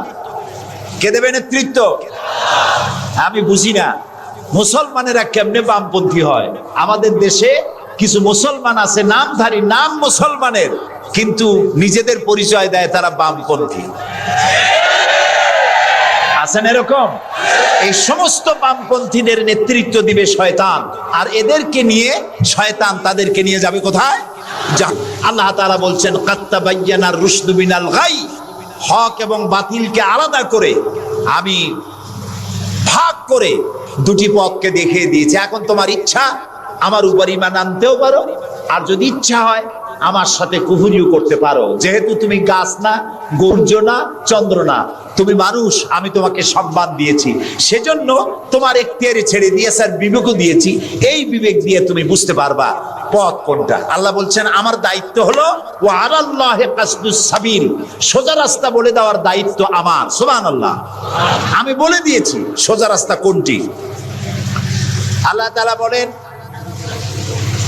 সূরা ইব্রাহিমের মধ্যে, আলিফ লাম রা, কিতাবুন আনজালনাহু ইলাইকা লিতুখরিজান নাসা মিনাজ-জুলুমাতি ইলান নূর। আল্লাহ তাআলা বলেন, হে নবী, আমি আপনার উপর একখানা কিতাব অবতীর্ণ করলাম। এটা একটি কিতাব নাজিল করলাম এই জন্য লিতুখরিজান নাসা মিনাজ যুলুমাতি ইলান নূর, যাতে করে আপনি মানব মণ্ডলীকে অন্ধকার সমূহ থেকে আলোর দিকে নিয়ে আসতে পারেন। লক্ষ্য করুন কথা আল্লাহ, আমি কার কথা শোনাচ্ছি? অন্ধকার সমূহ থেকে আলোর দিকে নিয়ে আসতে পারেন। ওলামারা যারা আলেম তারা বুঝবেন, কোরআন শরীফে আল্লাহ তাআলা অন্ধকারের কথা যত জায়গায় বলেছেন বহু বচনে বলেছেন, এক বচনে বলেন নাই। আর আলোর কথা যখন বলেছেন তখন এক বচনে বলেছেন, বহু বচনে বলেন নাই। নূরের বহু বচন হলো আনোয়ার, এই শব্দটি কোরআন শরীফের মধ্যে নাই। আল্লাহ এখানে কি বলছেন? আমি আপনার উপরে কিতাব অবতীর্ণ করলাম এই জন্য যাতে করে আপনি মানব মণ্ডলীকে অন্ধকার সমূহ থেকে আলোর দিকে আনতে পারেন। অন্ধকার সমূহ কি? অন্ধকার সমূহ হচ্ছে মানব রচিত যত মতবাদ, এ সবগুলো কি বলেন সবাই? অন্ধকার। আর ইসলাম হলো আলো। অন্ধকারের অনেক রূপ হয়, আলোর রূপ হয় মাত্র, বলেন কয়টা হয়? দেখুন, অঙ্ক যেদিন পরীক্ষা হয়, মেট্রিক হোক আর দাখিল পরীক্ষা হোক, অঙ্কের যে পরীক্ষাটা যেদিন হয় সেদিন অঙ্ক পরীক্ষা দিতে গিয়ে যাদের অঙ্ক ভুল হয় তাদের ফলাফল একরকম হয় না বহু রকম হয়? ভুল যা হয় কয় রকম হয়? আর অঙ্ক যাদের রাইট হয় তাদের কয় রকম হয়? একরকম। তাহলে এর দ্বারা কি বোঝা যায়? সত্যের রূপ একটা আর ভুলের রূপ অনেকগুলো। এই জন্য আলোর রূপ একটা, অন্ধকারের রূপ অনেক। যেমন বিদ্যুতের আলো, কেরোসিনের আলো, হেসাকের আলো, চাঁদের আলো, সূর্যের আলো, যত রকমের আলো আছে সব আলোর রূপ একটাই, কিন্তু অন্ধকারের রূপ বিভিন্নতর। শবে কাজেবের এক রকমের অন্ধকার, অমাবস্যার আর এক রকমের অন্ধকার, রাতের আধারের আর এক রকম অন্ধকার, মেঘাচ্ছন্ন হওয়ার আর এক রকম অন্ধকার, কুয়াশাচ্ছন্ন হওয়ার আর এক রকম অন্ধকার, দরজা জানালা ভেন্টিলেটর সব বন্ধ করে দেওয়ার আর এক রকমের অন্ধকার। অন্ধকারের রূপ অনেক আর আলোর রূপ একটা। আল্লাহ বলছেন কোরআন এই জন্য নাজিল করেছি লিতুখরিজান নাসা মিনাজ যুলুমাতি ইলান নূর, মানুষের তৈরি করা যত মতবাদ সব অন্ধকার। আর ইসলাম হচ্ছে আলো। আল ইসলাম নূর, ইসলাম হচ্ছে আলো। আলোর রূপ একটা। আলোর রূপ কয়টা? আল্লাহ তাআলা বলছেন ওয়া আলাল্লাহি কাসদুস সাবিল, আমি সোজা রাস্তা বলে দেব, যেখানে আছে অসংখ্য বাঁকা পথ সেই সোজা রাস্তার নাম কি বলতে পারবেন? মাশাআল্লাহ, আপনারা সবাই বলতে পেরেছেন। সেই ইসলাম, সেই পথের নাম ইসলাম। এই ইসলামের পথ প্রদর্শক ছিলেন আল্লাহর নবীরা। দুনিয়ায় যত নবী আল্লাহ পাঠিয়েছেন সমস্ত নবীরা হচ্ছেন ইসলামের পথ প্রদর্শক। কিন্তু বইপত্রে অনেক সময় একটা কথা ভুল লেখে, তারা লেখে মুহাম্মদ সাল্লাল্লাহু আলাইহি ওয়াসাল্লাম ইসলাম ধর্মের প্রবর্তক। এটি একটি ভুল কথা। প্রবর্তক অর্থাৎ যিনি শুরু করেন, যিনি যে জিনিসটা চালু করেন তিনি ওইটার প্রবর্তক হন। ইসলামের প্রবর্তক হচ্ছেন আল্লাহ তাআলা, আর সমস্ত নবীরা হচ্ছেন প্রচারক, আর সর্বশ্রেষ্ঠ প্রচারক হচ্ছেন মুহাম্মাদুর রাসূলুল্লাহ সাল্লাল্লাহু আলাইহি ওয়াসাল্লাম। আল্লাহ রাব্বুল আলামিন তাকে পৃথিবীতে পাঠালেন ইসলাম প্রচার, প্রসার, প্রতিষ্ঠা এই কাজের জন্য। আল্লাহ তাআলা তাকে পাঠালেন এবং তাকে সর্বাধিক মর্যাদা দিলেন। এত বড় মর্যাদা আল্লাহ তাআলা পৃথিবীতে আর কারো দেন নাই। সুবহানাল্লাহ। কোরআনে কারীমের মধ্যে আমরা দেখতে পাই আল্লাহ রাব্বুল আলামিন যখনই কোন নবীকে ডাকার দরকার বোধ করেছেন তিনি নাম ধরে ধরে রেখেছেন। তিনি বলেছেন ইয়া আদম, ইয়া জাকারিয়া, ইয়া ইব্রাহিম, ইয়া ঈসা, ইয়া মূসা। গোটা কোরআন শরীফ তন্ন তন্ন করে যদি তালাশ করা যায় কোরআন শরীফের ভিতরে কোথাও ইয়া মুহাম্মদ এই শব্দটি, এই বাক্যটি কোথাও পাওয়া যাবে না। আল্লাহ তাআলা তার রাসূলকে মুহাম্মদ সাল্লাল্লাহু আলাইহি সাল্লামকে কোরআনে কারীমে কোথাও নাম ধরে ডাকেন নাই। কেন ডাকেন নাই? তাকে মর্যাদা দিয়েছেন। সুবহানাল্লাহ। আল্লাহ রাব্বুল আলামিন নিজে তো নাম ধরে ডাকেনি নাই, বরং কোরআনে কারীমে আল্লাহ রাব্বুল আলামিন বলেছেন ও পৃথিবীর মানুষেরা আমার নবী কি তোমরাও যেন পরস্পর পরস্পরকে যেভাবে নাম ধরে ডাকাডাকি করো, আমার নবীকে তোমরা সেভাবে নাম ধরে ডাকবে না। আল্লাহ নিষেধ করে দিয়েছেন। কোরআনে কারীমের মধ্যে আল্লাহ তাআলা তাকে নাম ধরে ডাকেন নাই, এবং তার মর্যাদা সমস্ত নবীদের চাইতে বেশি দিয়েছেন। পৃথিবীতে যত নবী এলেন, সমস্ত নবীরা এসেছেন যার যার এলাকার উপরে ভিত্তি করে, ভাষার উপরে ভিত্তি করে, গোত্রের উপরে ভিত্তি করে। মুহাম্মদ সাল্লাল্লাহু আলাইহি সাল্লাম শুধু আরবি ভাষাভাষীদের নবী ছিলেন না, শুধুমাত্র মক্কার এবং মদিনার নবী ছিলেন না, তিনি বিশ্ব নবী। বলুন তো কি নবী? আল্লাহ রাব্বুল আলামিন কোরআনে কারীমের মধ্যে বলেছেন, কুল ইয়া আইয়ুহান নাসু ইন্নী রাসূলুল্লাহি ইলাইকুম জামিআ। আল্লাহ তাআলা বলেন, হে নবী আপনি বলুন, ও পৃথিবীর মানব মণ্ডলী, আমি আল্লাহর পক্ষ থেকে তোমাদের সকলের জন্য আমি রাসূল হয়ে এসেছি। কিয়ামত পর্যন্ত এই পৃথিবীতে যত মানুষ আসবে সমস্ত মানুষের জন্য। রাসূল বলেছেন শুধু মানুষের জিন নয়, আল্লাহর সমস্ত সৃষ্টি জগতের জন্য আল্লাহ তাআলা আমাকে রাসূল করে পাঠিয়েছেন। সুবহানাল্লাহ। নবী করিম সাল্লাল্লাহু আলাইহি সাল্লাম পৃথিবীতে এলেন, এবং আল্লাহ তাআলা তাকে এই সম্মান দিয়ে, মর্যাদা দিয়ে পৃথিবীতে কেন পাঠালেন? সূরা ফাতহার মধ্যে আল্লাহ তাআলা বলছেন, هو الذي أرسل رسوله بالهدى ودين الحق ليظهره على الدين كله وكفى بالله شهيدا।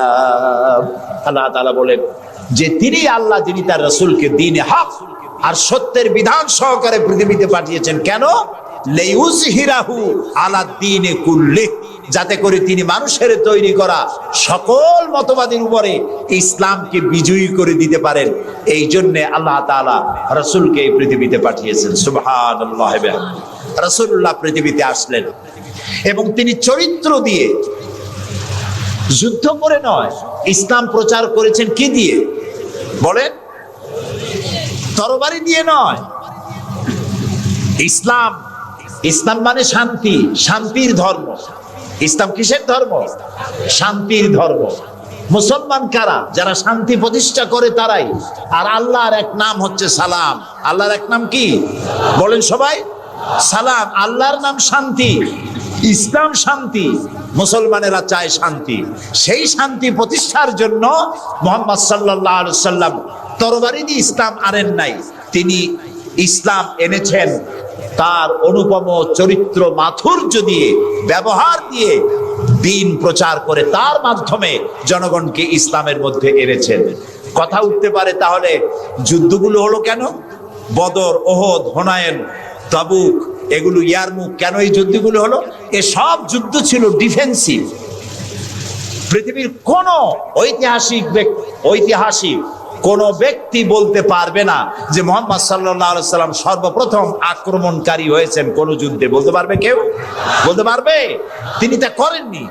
যখন আক্রান্ত হয়েছেন তখন তিনি প্রতিরক্ষামূলক যুদ্ধ করেছেন। আক্রমণাত্মক যুদ্ধ রাসূলুল্লাহ তার জীবনেও করেননি। সুবহানাল্লাহ। চরিত্র দিয়ে তিনি দুনিয়াকে বিজয় করেছেন। পৃথিবীতে যত নেতা আছে সমস্ত নেতাদের চরিত্র তো দুই রকম হয়। নেতাদের চরিত্র কয় রকম হয়? দুই রকম। একটা হয় পার্সোনাল ক্যারেক্টার, আর একটা হয় পাবলিক ক্যারেক্টার। একটা হয় জনগণকে দেখানোর, আর একটা হয় ব্যক্তিগত। রাসূলুল্লাহর চরিত্র এরকম দুই রকম ছিল না। একটু মাথা খাটায় চিন্তা করেন, পৃথিবীতে কোন নেতা আছেন যিনি জনগণের সামনে দাঁড়িয়ে বলতে পারবেন আমি ছাত্র জীবনে যা করেছি, যৌবনে যা করেছি, রাজনৈতিক নেতা হিসাবে গোপনে গোপনে যা করি, এসব কথাগুলি মানুষের কাছে, আমার দলের কাছে, দেশবাসীর কাছে খুলে বলে দাও, এরকম বলতে পারবে কেউ? একজনও পারবে না। যদি বলে তাহলে সব সর্বনাশ। এই পৃথিবীতে একমাত্র নেতা জনাবে মুহাম্মদ রাসূলুল্লাহ সাল্লাল্লাহু আলাইহি ওয়াসাল্লাম। তিনি বলেছেন, ও আমার সাহাবীরা, ও আমার স্ত্রীরা, দিনের আলোতে আর রাতের আধারে আমার ভিতরে তোমরা যে আচরণ আমার দেখতে পাও, আমার ওঠা বসা, আমার চলাফেরা, আমার আচার আচরণ, যা কিছু আমার ভিতরে দেখতে পাও সবগুলি খুলে খুলে মানুষের সামনে বলে দাও। সুবহানাল্লাহ। রাসূলুল্লাহর চরিত্রের সার্টিফিকেট, তার আখলাক কেমন, এটা জানার জন্য হযরত আয়েশার কাছে কয়েকজন সাহাবী প্রশ্ন করেছিলেন, মা, রাসূলুল্লাহর কাছে বেশি সময় কাটাবার সুযোগ আপনি পান, তার ইনস এন্ড আউট আপনি ভালো করে জানেন, বলুন তো তার আখলাক কেমন, তার চরিত্র কেমন? মা আয়েশা বললেন, তোমরা কি কোরআন পড়েছো? বললেন, হ্যাঁ কোরআন পড়েছি। কোরআন কি বোঝো? হ্যাঁ কোরআন বুঝি। হযরত আয়েশা বলেন, কোরআন যদি পড়ে থাকো, কোরআন যদি বুঝে থাকো, রাসূলের চরিত্র আমার কাছে জানার কোনো দরকার নাই। যেটা কোরআন তোমরা পড়েছো, কোরআনের বাস্তব নমুনা যদি দেখতে চাও, আল্লাহর নবীর দিকে তাকায়া দেখো। তার চরিত্র হলো কোরআন। রাসূলুল্লাহর চরিত্র কি? কোরআন। রাসূলুল্লাহর নবুয়তের 23 বছরের জীবনে যা আছে 30 পারা কোরআনে তাই আছে। 30 পারা কোরআনে যা আছে রাসূলুল্লাহর 23 বছরের নবুয়তের জীবনে তাই আছে। বড় করে বলেন সুবহানাল্লাহ। এই ছিল রাসূলের জীবন। তার চরিত্র সম্পর্কে আল্লাহ তাআলা বলছেন, ওয়া ইন্নাকা লাআলা খুলুকিন আযীম। হে নবী, আপনি উন্নত চরিত্রের উপরে প্রতিষ্ঠিত। আল্লাহ বলতেছেন। কে বলতেছেন? আল্লাহ বলতেছেন আপনি উন্নত চরিত্রের উপরে প্রতিষ্ঠিত। সুবহানাল্লাহ। এবং আমাদেরকে বলা হচ্ছে, আমাদেরকে, কাদেরকে? সারা দুনিয়ার মুসলমানদেরকে বলা হচ্ছে, লাকাদ কানা লাকুম ফি রাসূলিল্লাহি উসওয়াতুন হাসানা, গ্রহণযোগ্য মহত্তম আদর্শ তোমাদের জন্য আদর্শ রয়েছে তোমাদের রাসূলের মধ্যে। আমরা উল্টা কাজ করি। আমরা ইসলাম রে চিনি পীর সাহেবরে দিয়া, মৌলানা সাহেবরে দিয়া, হুজুররে দিয়া ইসলাম বুঝতে চেষ্টা করি। এটা উল্টা কাম। আসলে ইসলাম দিয়া, কোরআন দিয়া, হাদিস দিয়া পীর সাহেবকে যাচাই করা উচিত, কোরআন হাদিস মতো উনি আছেন কিনা। হুজুর সাহেব, মৌলানা সাহেব, নেতা সাহেব কোরআন হাদিস অনুযায়ী আছে কিনা, ওই ব্যারোমিটার দিয়েই বাছাই এবং যাচাই করা উচিত। কিন্তু তা না করে আমরা উল্টাটা করি, যার জন্য আমরা প্রতারিত হই। এই জন্য রাসূল হচ্ছেন আমাদের নেতা হিসাবে শ্রেষ্ঠ নেতা। তার থেকে বড় নেতা আকাশের নিচে জমিনের উপরে কেউ নাই। তাকেই গ্রহণ করতে হবে। দেখুন, চরিত্রের উন্নত সার্টিফিকেট দিতে পারে একজন পুরুষের জন্য। কে দিতে পারে? তার স্ত্রী। সব থেকে কে পারে? স্ত্রী বলতে পারে এই পুরুষটি কেমন। আর একজন স্ত্রী তার স্বামীর জন্য সব করতে পারে, জীবনটাও বিলাই দিতে পারে, কিন্তু সহজে স্বামীর বিশ্বাস যেটা, সেটার উপরে ঈমান আনা এটি সহজ কথা নয়। যত পীর সাহেবরা আছেন বাইরে মুরিদ বানাতে আসেন, জিজ্ঞেস করা উচিত, হুজুর আপনার বউ আপনার কাছে মুরিদ হয়েছে কিনা।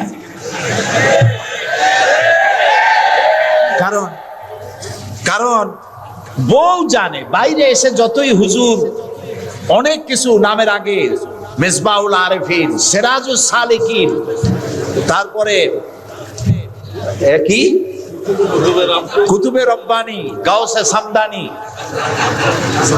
আশেকে পান্দান, সিয়াহে দান্দান, এই যতই বলা হোক না কেন, কিন্তু আসলে উনি কি ওনার বউ চাইতে কেউ ভালো জানে না। এটা ঠিক কিনা? বউ ঈমান আনছে কিনা, মুরিদ হইছে কিনা, ওইটা দেখা দরকার। ড্রাইভারকে জিজ্ঞেস করা দরকার আপনার হুজুর কেমন, ড্রাইভার বলতে পারবে। ওনার সাথে খাদেমদেরকে একান্তে জিজ্ঞেস করা দরকার হুজুর কেমন, কোনটা বলতে পারবেন। দেখুন, এই পৃথিবীতে নবী করিম সাল্লাল্লাহু আলাইহি ওয়াসাল্লাম যখন ওহী পেলেন, দ্বিতীয় ওহী ছিল ওয়ানজির আশিরাতাকাল আকরাবিন, নিকটবর্তী লোকদেরকে এবার দ্বীনের দাওয়াত দেন। এই সর্বপ্রথম দাওয়াতের জন্য আল্লাহ তাআলা বললেন, আল্লাহর প্রতি, জাহান্নামের প্রতি ভয় দেখান, সতর্ক করুন মানুষদেরকে। সর্বপ্রথম তিনি মনে করলেন নিকটবর্তীদেরকে দাওয়াত দিতে আল্লাহ বলেছেন আগে। তামার নিকটবর্তী খাদিজার চাইতে তো কেউ নাই। খাদিজার কাছে গিয়েই রাসূলুল্লাহ দাওয়াত দিলেন। দাওয়াতটা কি বললেন? খাদিজা, এই যে চোখে দেখা লাত, মানাত, উজ্জা, হুবাল, এর একটাও খোদা না, এগুলো বেহুদা। এগুলা কিছু বানাইতে পারে না, কেউ সাহায্য করতে পারে না, এমনকি নিজেকেও বিপদ থেকে রক্ষা করার কোন শক্তি ওদের নাই। এক অদেখা আল্লাহ আছেন, যিনি ছাড়া কোনো ইলাহ নাই, তোমাকে আমাকে তিনিই সৃষ্টি করেছেন, তাকে আল্লাহ হিসাবে মানো, যারা দেখা যায় না। আর আমি সেই আল্লাহর শেষ নবী, আমাকে নবী হিসাবে মানো। কত বড় কঠিন কথা, কত বড় কঠিন কথা। প্রিয় ভাই সব, পর্দার আড়ালের মা বোনেরা লক্ষ্য করুন, হযরতি খাদিজাতুল কুবরা রাদিয়াল্লাহু তাআলা আনহা 40 বছরের বয়সের সময় মুহাম্মদ সাল্লাল্লাহু আলাইহি সাল্লামকে বিয়ে করেছিলেন। তখন তার বয়স 25 বছর। আর আজ 40 বছর বয়সে নবীজি নবুয়ত পেয়েছেন, 15টি বছর সময় পেয়েছেন রাসূলকে কাছে থেকে দেখার।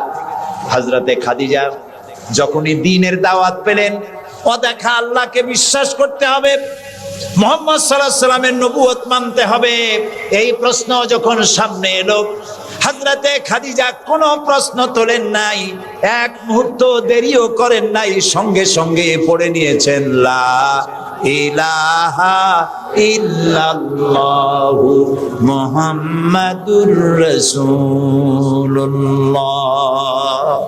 হযরত খাদিজা বললেন আবুল কাসেম। তিনি মুহাম্মদ সাল্লাল্লাহু আলাইহি সাল্লামকে আবুল কাসেম বলে ডাকতেন, হে কাসেমের পিতা, হে কাসেমের পিতা। আমি ঈমান আনলাম আল্লাহর উপরে, যারে কোনোদিন দেখি নাই। আমি ঈমান আনলাম আপনার প্রতি, সেই আল্লাহর আপনি প্রেরিত রাসূল, নবী হিসেবে মেনে নিলাম।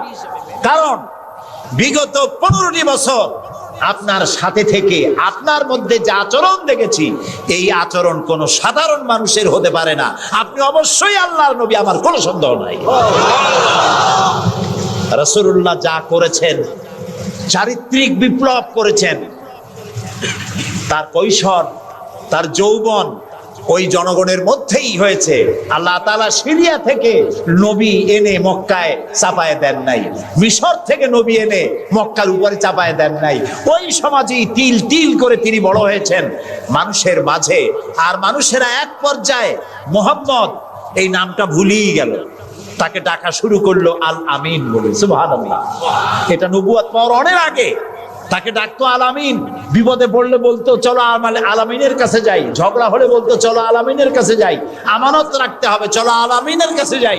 তার নামই লোকেরা ভুলে গেল। এক পর্যায়ে নাম প্রচারিত হলো আল আমিন, মানে কি?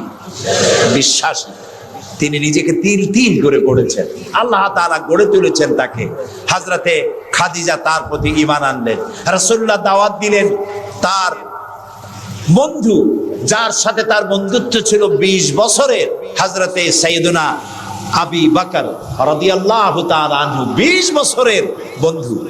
হযরত আবু বকরের কাছে রাসূলুল্লাহ যখন দাওয়াত দিলেন যে আমি আল্লাহর রাসূল, আমার উপর ঈমান আনো, এক আল্লাহর উপর ঈমান আনো, হযরত আবু বকরও এক মুহূর্ত দেরি করেন নাই, বলেছেন আপনি অবশ্যই আল্লাহর নবী, আমার তো কোনো সন্দেহ নাই এর মধ্যে। সুবহানাল্লাহ।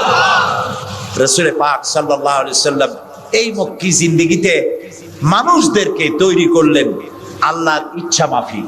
তিনি দাওয়াত দিলেন একটি, তিনি বললেন ইয়া আইয়ুহান নাস কুলু লা ইলাহা ইল্লাল্লাহ তুফলিহু। হে মানব সকল, পড়ো তোমরা লা ইলাহা ইল্লাল্লাহ। জোরে পড়েন লা ইলাহা ইল্লাল্লাহ, লা ইলাহা ইল্লাল্লাহ। একথা ঘোষণা করে দাও, কোন ইলাহ নাই, কোন আইনদাতা নাই, বিধানদাতা নাই, শাসনকর্তা নাই, কেউ নাই ইল্লাল্লাহ, আল্লাহ ছাড়া।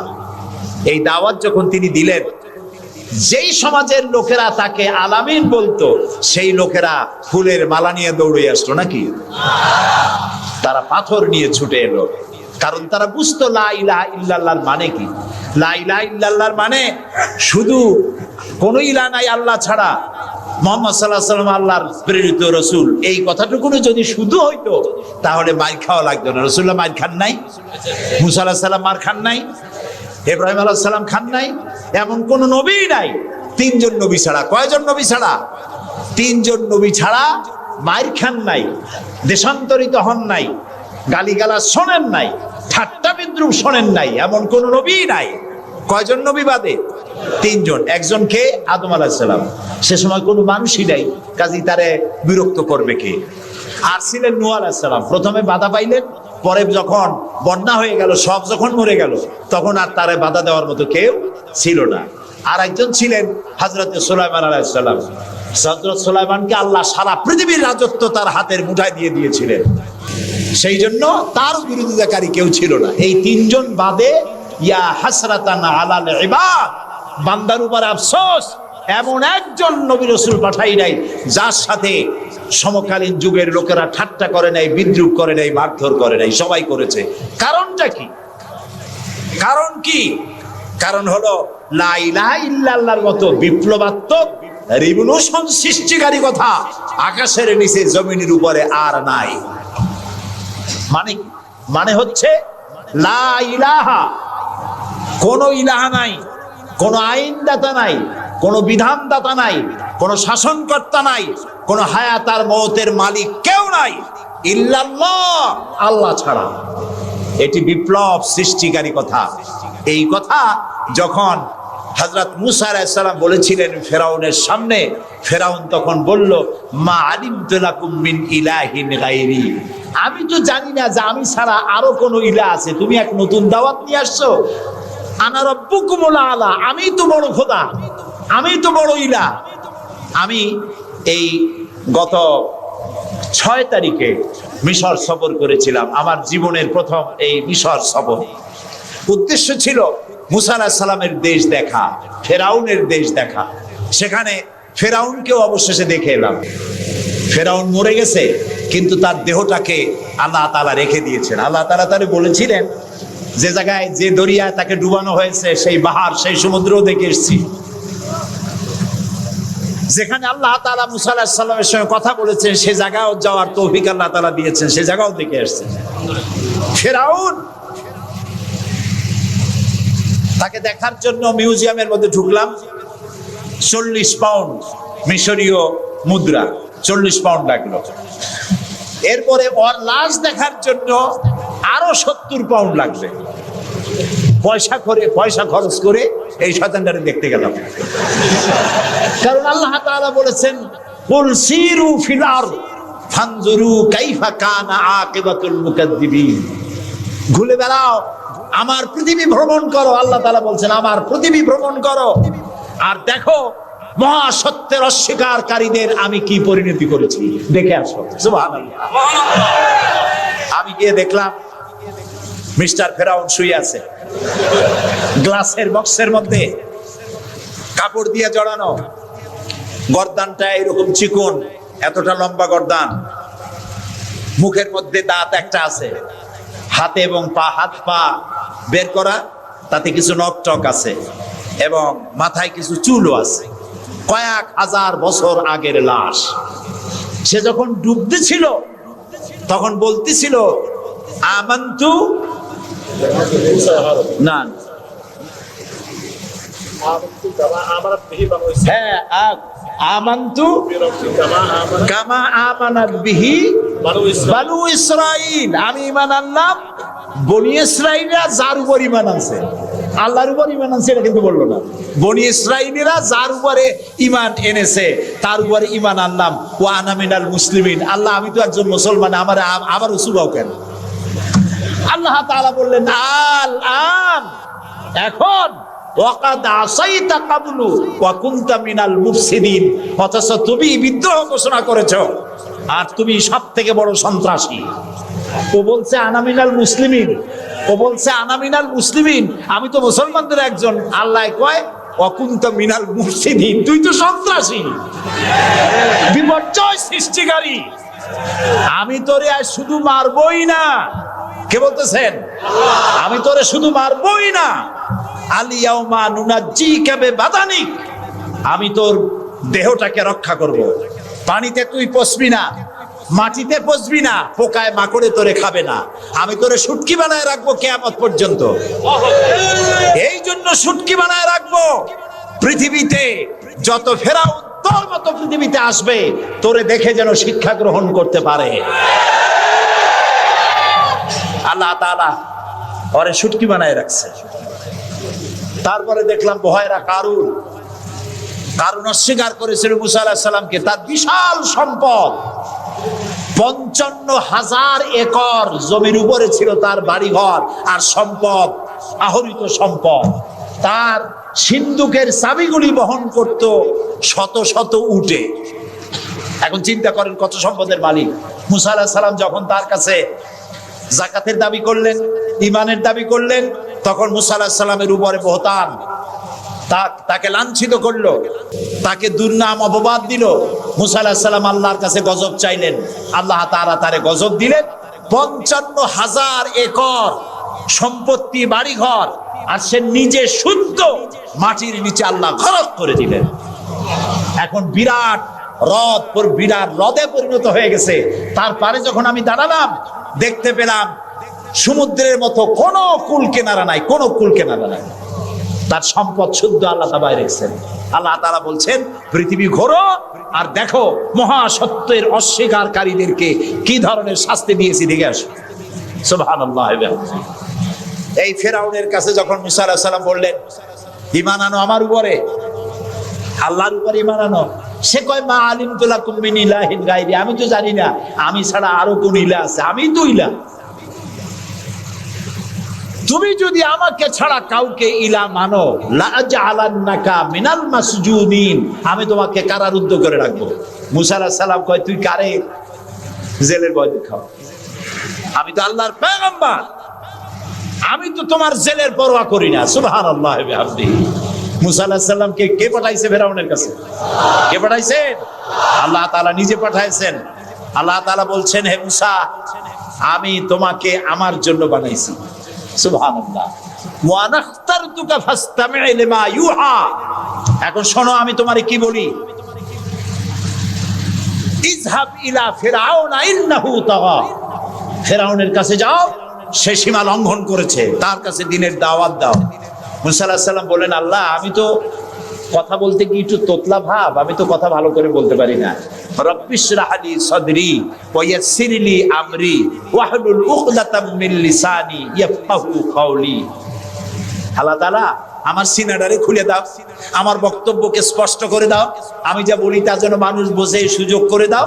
হারুনা খিসদুদ বিহি আজরি ওয়া আশরিকুহু ফি আমরি, আর আমার ভাই হারুনকে আমার সহযোগী করে দাও। সুবহানাল্লাহ ওয়া বিহামদিহি। তিনি আল্লাহর দাওয়াত দিলেন।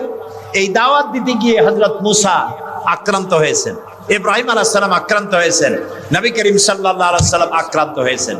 আবু জাহেল, আবু লাহাব, উতবা, শাইবা, মুগীরা সবাই মিলে বলেছে, আবু তালেবের কাছে মুহাম্মদ সাল্লাল্লাহু আলাইহি ওয়াসাল্লামকে বলুন যেন লা ইলাহা ইল্লাল্লাহর দাওয়াতটা না দেয়। এই দাওয়াতটা যদি না দেয়, যত বড় সুন্দরী মেয়ে পছন্দ করবেন তার সাথে বিয়ে দিয়ে দেব। টাকা চাই, সোনা চাই, সব দেব, নেতৃত্ব চাই, তাও দেব। আল্লাহর নবীর কাছে এই প্রস্তাব যখন এলো, নবীজি বললেন, আমার চাচা, আপনি ওদেরকে শোনায় দেন।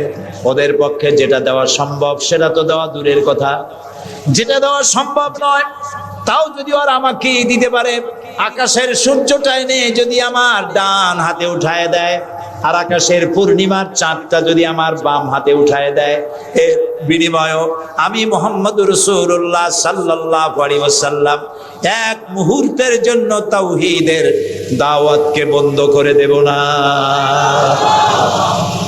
নবী করিম সাল্লাল্লাহু আলাইহি ওয়াসাল্লাম মক্কি জিন্দেগিতে মানুষের কাছে কালেমার দাওয়াত পৌঁছালেন। আর মূল লক্ষ্য হচ্ছে পৃথিবী কার? বলেন, পৃথিবী কার? আইন চলবে কার? আল্লাহর। সেই আইন প্রতিষ্ঠা করার জন্য একা একা করা যাবে না, একটা জনগোষ্ঠী তৈরি করা দরকার, একটা দক্ষ জনশক্তি তৈরি করা দরকার, যারা দেশ পরিচালনায় যোগ্য। এরকম লোক রাসূলুল্লাহ মক্কির জীবনে 13 বছরে দক্ষ একটা জনগোষ্ঠী তৈরি করে ফেললেন। সুবহানাল্লাহ। দেখছেন দক্ষ কারে কয়? আবু বকর, ওমর, ওসমান, আলী, খাব্বাব, খুবাইব, আমের, তালহা, জুবাইর, আবু উবাইদা ইবনুল জাররাহ রিদওয়ানুল্লাহ তাআলা আলাইহিম আজমাইন, এই সব লোক তৈরি হয়ে গেল। সুবহানাল্লাহ। এই সব লোক তৈরি হয়ে যাওয়ার পর যে উদ্দেশ্যে রাসূলকে পাঠানো হয়েছিল সেই উদ্দেশ্য এখন কার্যকরী হচ্ছে। আমরা তো উল্টোপাল্টা কাম করি। 12ই রবিউল আউয়াল আসলেই পতাকা দিয়ে রাজধানী সাজাই। 12ই রবিউল আউয়াল আসলেই বিরাট একটা মিছিল, কোন একজন লোককে সামনে রাখা, তারপর একটা মিছিল শুরু হয়ে গেল। তোমপে লাখো সালাম, কতগুলা পতাকা নিয়ে লাখো সালাম দিলাম, হাজার হাজার গাড়ি নিলাম, লোকজন নিলাম, এরপরে এক জায়গায় বসে নবী সালাম আলাইকা, ইয়া রাসূল সালাম আলাইকা, গরম গরম জিলাপি। রবিউল আউয়াল শেষ, রাসূলুল্লাহর মহব্বতও শেষ। বিশ্বাস করুন, এই সমস্ত জিনিস দিয়ে মূল টার্গেট থেকে মুসলমানদেরকে সরিয়ে দেওয়া হচ্ছে। আপনারা আমাকে জবাব দেন, যারা এই সব কাজ করে তারা বলে রাসূলুল্লাহর ভালোবাসায় করি। আপনি কি পারবেন রাসূলুল্লাহর লাখো সাহাবীদের মধ্যে একজন সাহাবীও রাসূলুল্লাহকে যে ভালোবাসা দিয়েছেন, পৃথিবীর সব মুসলমান একত্রিত হয়ে অতটা ভালোবাসা কেউ কি দিতে পারবে? পারবে? এবার বলেন, সাহাবীরা এরকম কোন মিছিল করেছেন রাসূলুল্লাহর জন্মদিনে? তার জন্মদিবস পালন করেছেন? করেন নাই। যেটা হাদিসে নাই আমরা তা করতে পারি না। যে মিলাদ এখন পড়া হয়, যে সিস্টেমে পড়ানো হয়, একত্রিত হয়ে নবী সালাম আলাইকা, রাসূল সালাম আলাইকা, সাহাবীরা এরকম করেন নাই, তাবেঈনরা করেন নাই, তাবেঈনরা করেন নাই। মিলাদের এই সিস্টেম চালু হয়েছে রাসূলের ইন্তেকালের অন্তত 600 বছর পর। ফাইনা তাযহাবুন, কোথায় চলছি আমরা? রাসূলের মূল অনুষ্ঠান ছেড়ে দিয়ে, মূল কাজ ছেড়ে দিয়ে ভিন্ন পথে প্রবাহিত হচ্ছি। আমাদেরকে বিভিন্ন শব্দের মার প্যাচে সিরাতুন নবী করব না মিলাদুন নবী করব, মিলাদ পড়বো তো দাঁড়ায় পড়বো না বসে পড়বো, এই সমস্ত চক্করের মধ্যে ফালাই দিয়া টার্গেটে যাওয়ার পথের থেকে আমাদেরকে বাধাগ্রস্ত করা হচ্ছে। প্রিয় ভাই সব, নবী করিম সাল্লাল্লাহু আলাইহি ওয়াসাল্লাম জনশক্তি তৈরি করে ফেললেন, একটা রাষ্ট্র চালাবার মতো লোক তৈরি হয়ে গেল। আপনি যদি এই যে আর্মির ট্রেনিং হয়, শীতকালীন মহড়া হয়, আর্মির ট্রেনিং হয় কেন? এত পয়সা দিয়ে আর্মি টিকায় রাখা হয় কি জন্য? কি জন্য? দেশ রক্ষার জন্য। আমরা তো সবাই দেশপ্রেমী, আমরা দেশ রক্ষা করতে তো আমরাই পারি। আর্মিদেরকে এত পয়সা খরচ করে করানো হচ্ছে কেন? এই জন্য করানো হচ্ছে, যখন যুদ্ধ বাঁধবে তখন আপনি অস্ত্র চালাইতে পারবেন না, অস্ত্র চালাবার মতো যোগ্যতা সম্পন্ন লোক গভর্নমেন্ট তৈরি করে, প্রতিরক্ষা বাহিনী তৈরি করে, যাতে করে কোন দেশ আমার স্বাধীন ভূমির উপরে আঘাত করতে না পারে। সেই জন্য এখন এটাকে পরিচালনার জন্য ট্রেনিং দেওয়া হয়। মুসলমানদেরকে আল্লাহ তাআলা কোরআনের মাধ্যমে, ইসলামের মাধ্যমে, হাদিসের মাধ্যমে তাদেরকে ট্রেনিং দেওয়া হয়। জমিন আল্লাহর, আইন চলবে আল্লাহ। আইনের ইমপ্লিমেন্টের জন্য, সে আইন প্রয়োগ করার জন্য দক্ষ যোগ্য জনশক্তি প্রয়োজন। রাসূলুল্লাহ নিজের সোহবত দিয়ে ধন্য করেছেন সাহাবায়ে কেরামদেরকে, তাদেরকে তৈরি করতে সক্ষম হয়েছেন। 13 বছর চলে যাওয়ার পর আল্লাহ পাক তাকে হিজরত করার অর্ডার করলেন। এবার রাসূলুল্লাহ মদিনায় চলে আসলেন। মদিনায় এসে ইসলামী রাষ্ট্রের ঘোষণা দিলেন। সুবহানাল্লাহ। এবার রাসূলুল্লাহ প্রেসিডেন্ট, এবার রাসূলুল্লাহ কি প্রেসিডেন্ট, রাষ্ট্রপতি। আর তার সংবিধান হলো কোরআন। সংবিধান কি? কোরআন। কোরআনের আইন চালু করে দিলেন। তিনি রাষ্ট্রপ্রধান হলেন। সমাজ থেকে চুরি, ডাকাতি, জিনা, ব্যভিচার, হত্যা, ধর্ষণ সব দূরীভূত হয়ে গেল। আজ মানুষ দরজা খুলে ঘুমাবার সুযোগ পেয়ে গেল।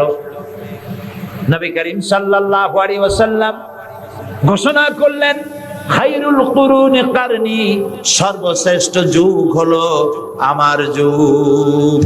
রাসূলের যুগ হলো শ্রেষ্ঠ যুগ। সমাজ থেকে চুরি ডাকাতি নির্মূল হয়ে গেল কোরআনের আইন চলার কারণে। যারা বিরোধিতা করছিল তারাও দেখলো যে মুহাম্মদ সাল্লাল্লাহু আলাইহি ওয়াসাল্লামের সাথে আমরা খামখাই বিরোধিতা করেছি, উনি তো আমাদের বিরোধী লোক না, উনি তো আমাদের ধর্মের বিরুদ্ধে লোক না, উনি তো দেশে আইন দিয়েছেন এমন যে আইনের মাধ্যমে মানুষ তার নিজের ধর্ম পালন করতে পারে, চুরি করে না, ডাকাতি করে না, মানুষ খাবার পায়, পড়ার পায়, থাকার পায়, সবকিছুর গ্যারান্টি পেয়েছে। আল্লাহ তাআলা তখন একটি সূরা নাজিল করলেন। আল্লাহ তাআলা সূরা নাসর নাজিল করলেন, ইযা জাআ নাসরুল্লাহি ওয়াল ফাত ওয়া রাআইতান নাসা ইয়াদখুলুনা ফি দীনিল্লাহি আফওয়াজা। আল্লাহ তাআলা বলেন, যখন আল্লাহর পক্ষ থেকে বিজয় আসবে, আল্লাহর সাহায্য যখন আসবে, তখন দেখতে পাবে দলে দলে লোকেরা ইসলামে প্রবেশ করছে। রাসূলুল্লাহর ইন্তেকালের সময় দেখা গেল আশেপাশে যত গোত্রে ছিল, এলাকা ছিল, সব পড়ে ফেলেছে লা ইলাহা ইল্লাল্লাহু মুহাম্মাদুর রাসূলুল্লাহ। কাফের বলতে আর কেউ ছিল না। শান্তি পেল, নিরাপত্তা পেল। ইসলাম শান্তি এবং নিরাপত্তা। এই শান্তি এবং নিরাপত্তার পথে মানুষ যাতে আর আসতে পারে, সেই জন্য আজকের পৃথিবীর বৃহৎ শক্তি লেগেছে ইসলামকে ধ্বংস করার জন্য। আজ আমাদেরকে বলা হচ্ছে সন্ত্রাসী, মুসলমানদেরকে বলা হচ্ছে সন্ত্রাসী আর মৌলবাদ। আপনারা বলেন বাংলাদেশের মতো এত শান্তি আর কোথায় আছে বলেন? এই যে পয়লা বৈশাখ গেল, পয়লা বৈশাখী আনন্দ উদযাপন করার জন্য ঢাকা শহরে যা মানুষ নামলো, ইতিহাসে নাকি এত মানুষ কোনোদিন নামে নাই। পেটে বাচ্চা, কোলে বাচ্চা, ঘাড়ে বাচ্চা, এগুলো নিয়ে রাত 12টা 1টা পর্যন্ত রাস্তায় রাস্তায় হিন্দু মুসলমান দৌড়দৌড়ি করেছে। কোনো অশান্তি ছিল? এই প্রথমবারের মতো বাংলাদেশে গত 30 বছরের মধ্যে গত রমজানে রোজার পূজা একসাথে আসলো, ঠিক না? হিন্দুরা তাদের দুর্গা পূজা করতে পারছে? বলেন না পারছে কিনা? মুসলমানেরা রোজাও রাখতে পারছে, ওরা পূজাও করতে পেরেছে, ঠিক না ভাই? এবার বলেন, এই ফেনীতে আপনারা দুর্গা পূজার সময় কয়টা মূর্তির মাথা ভাঙছেন বলেন? ভাঙছেন? মন্দির ভেঙেছেন? কোন হিন্দু পিটাইয়া ভারতে পাঠাই দিয়েছেন? বাংলাদেশে সাম্প্রদায়িক সম্প্রীতি সব থেকে বেশি ভালো, আলহামদুলিল্লাহ। কিন্তু আমাদের দেশে চিহ্নিত একটি মহল দেশে বিদেশে অনবরত বাংলাদেশের বিরুদ্ধে বলে বেড়াচ্ছে এখানে সাম্প্রদায়িক সম্প্রীতি নাই, এখানে নাকি হিন্দুরা নিরাপত্তা বোধ করছে না, এখানে নাকি সন্ত্রাসের জ্বালা মানুষ অস্থির, আর সন্ত্রাস সব নাকি তৈরি হয় মাদ্রাসায়। এরা মাদ্রাসা বিরোধী, মাদ্রাসা ওদের সহ্য হয় না। প্রিয় ভাই সব, এটাই জন্য আমাদেরকে যে কথার থেকে এই পর্যন্ত এসেছি, আমাদের বলা হচ্ছে সন্ত্রাসী, মৌলবাদী। বাংলাদেশে সন্ত্রাসী এটি একটি গল্প, আন্তর্জাতিক সন্ত্রাসের সাথে বাংলাদেশের কোনো সম্পর্ক নাই, আলহামদুলিল্লাহ।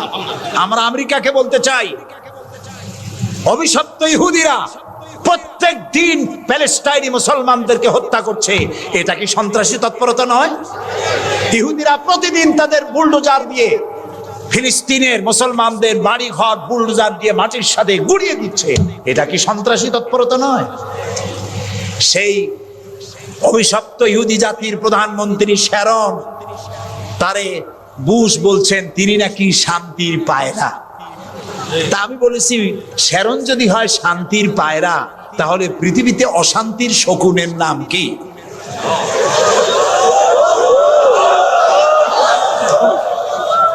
আপনাদের ফতোয়াই কার্যকরী হোক। আল্লাহ আছেন, আল্লাহ আছেন। ও তো ভালো, ফেরাউন ওর থেকে শক্তিশালী ছিল, নমরুদ ওর থেকে শক্তিশালী ছিল। ফেরাউনরে সুবাইয়া আল্লাহ শেষ করছে, নমরুদরে জুতা দিয়ে পিটাই আল্লাহ বিদায় করে দিছে, ঠিক না? সেই আল্লাহ আছে কিনা? জোরে বলেন, আছে। তবে ওয়ামাকারু ওয়ামাকারাল্লাহ ওয়াল্লাহু খায়রুল মাকিরিন। আল্লাহর কৌশল, আল্লাহ সব থেকে বড় কৌশলী। ও বলতেছে মুসলমান শেষ করে দেবে, কলে কলে সব শেষ করবে, মুসলমান ইসলামের রাষ্ট্র শেষ করে দেবে। আল্লাহ তাআলা তার ঘরের মধ্যে মুসা আলাইহিস সালামের মারার চেষ্টা করছিল না ফেরাউন? একটা পুরুষও বাঁচতে দেবে না, সব মেয়ে লোক জিন্দা রাখবো, মেয়ে লোক সব মেরে ফেলবো, এরকম বলছিল না? সেই জায়গায় আল্লাহ মুসারে বানাইছেন কিনা? লালিত পালিত করছেন কোথায়? ফেরাউনের ঘরের মধ্যে। যে বুশ দুনিয়া থেকে ইসলাম আর মুসলিমদেরকে মিটাতে চান, সেই বুশের ঘরের মধ্যে আল্লাহ তাআলা ইসলাম ঢুকাই দিছে। উনি লাগছেন ইসলাম রে শিকড় কাটার জন্য, মেয়ে লোকরে মসজিদের ইমামতি করার জন্য। কারা কি করতেছে আমরা বুঝি, আমরাও ভাত খাই। আমার জাতি মদ খাইয়া চোখ লাল করে না, আল্লাহর মেহেরবানি। তোমার জাতি করে। আমেরিকায় মেন্টাল হসপিটালের রোগী সব থেকে বেশি, পাগল বেশি দুনিয়ার সব জায়গায়। দুনিয়ার সবচাইতে বেশি পাগল কোন দেশে? আমেরিকায়। কারণ ওদের ব্রোকেন ফ্যামিলি, যৌথ পরিবার না। স্বামী স্ত্রী বিশ্বাস করে না, স্ত্রী স্বামীরে বিশ্বাস করে না, বাপ ছেলেরে স্নেহ করে না, ছেলে মায়ের ভক্তি করে না। অশান্তির জ্বালায় মাথার চুল চতুর্দিক দিয়ে কাটিয়া মাথার উপরে তালপট্টির দ্বীপ বানায় রাখে। কেউ বা মাথার চুল ছোট ছোট করে কাটিয়া পিছনের দিকে বাসার নাম্বার, মোবাইল নাম্বার লিখে রাখে। আমি দেখে কইছি, শয়তানে যদি দেখে, শয়তান খালি কাঁদবে আর বলবে যে আমি শয়তান হয়েছিলাম কি কাজে। এইটা তো খারাপ শয়তান। শান্তি নাই, অশান্তির দাবানল জ্বলছে গোটা আমেরিকা জুড়ে। ওরা মুসলমানদের ঐতিহ্য ধ্বংস করার জন্য একটা কোথার থেকে শয়তান মহিলা এনে মসজিদের ইমামতি করেছে। আর ওর পেছনে যারা নামাজ পড়ছে সেগুলো সব বেনামাজি, কোনো নামাজি না। আর যিনি ইমামতি করেছেন পত্রিকা এসেছে তার নাকি স্বামী ছাড়াই একটা বাচ্চা হয়েছে। এই হলো ইমাম। যে জাতের ইমাম সেই জাতের মুয়াজ্জিন, সেই জাতের মুক্তাদি। প্রিয় ভাই সব, 9/11 এর পরে ওই জাতির মধ্যে চিন্তা হয়েছিল যে মুসলমানেরা নাকি বোমা মারে সব জায়গায়। পত্রপত্রিকা আসছে মুসলমানরা বোমা মারছে। তো মুসলমানরা এই আধুনিক বোমা বানাবার শক্তি পায় কোথায়? নিশ্চয়ই কোরআন শরীফ আছে। এই কোরআন শরীফ পড়া শুরু করলো। কোরআন শরীফ পড়িয়া তারা দেখতে পেল যে এর মধ্যে তো বোমা বানাবার কথা নাই, বরং সন্ত্রাসের বিরুদ্ধে বক্তব্য আছে। সন্ত্রাসীদের কি শাস্তি হবে তাও সূরা মায়েদার মধ্যে আল্লাহ বলে দিয়েছেন। এখন কোরআন শরীফ পড়ে পড়ে অবস্থা এই হয়েছে, প্রত্যেক বছর আমেরিকায় 20 থেকে 25 হাজার আমেরিকান সাদা খ্রিস্টান ইসলাম কবুল করে মুসলমান হয়ে যাচ্ছে। ঠেকাইতে পারবে না ইসলামকে। ইসলাম হলো সূর্যের মতো, এদিক দিয়ে ডুবে, দেখা যায় পশ্চিম দিক দিয়ে ডুবে গেছে, আর বুঝি উঠবে না। সকালবেলা দেখে পূব দিক দিয়ে কি হয়েছে, উদিত হয়ে গেছে, আবার ওদিকে ডুবলো, এদিক দিয়ে উঠলো। ইসলামও এইরকম। মনে হয় ইরাকে ইসলাম শেষ, আফগানে শেষ হয়ে গেল, আল্লাহ তাআলা আবার ফিলিস্তিন দিয়ে উঠায় দেবে, বাংলাদেশ দিয়ে উঠায় দেবে, কাশ্মীর থেকে উঠায় দেবে। ইসলাম রে নিভাইতে পারবে না। ইউরিদুনা লিইউতফিউ নূরাল্লাহি বিআফওয়াহিহিম আল্লাহু মুতিম্মু নূরিহি। মুখের ফু দিয়ে ইসলামকে নিবানো যাবে না। এটা কার? ইসলাম কার? আল্লাহ তাআলা। সেই জন্য আমরা চাই ইসলামকে মানুষকে বুঝায়া, মানুষকে আস্তে আস্তে ইসলামের দিকে নিয়ে আসা। আল্লাহ তাআলা আমাদেরকে সেই তৌফিক দান করুন। আমরা বলি আমিন। সবাই বলি আমিন।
জাহান্নামের আয়াত যেখানে আসে কান্নার রোল পড়ে যায়।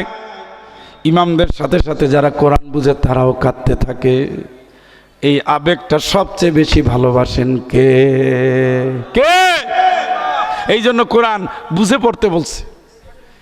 আফামান ইয়ালামু আন্নামা উনজিলা ইলাইকা মির রাব্বিকাল হাক্কু কামান হুয়া আ'মা ইন্নামা ইয়াতাযাক্কারু উলুল আলবাব।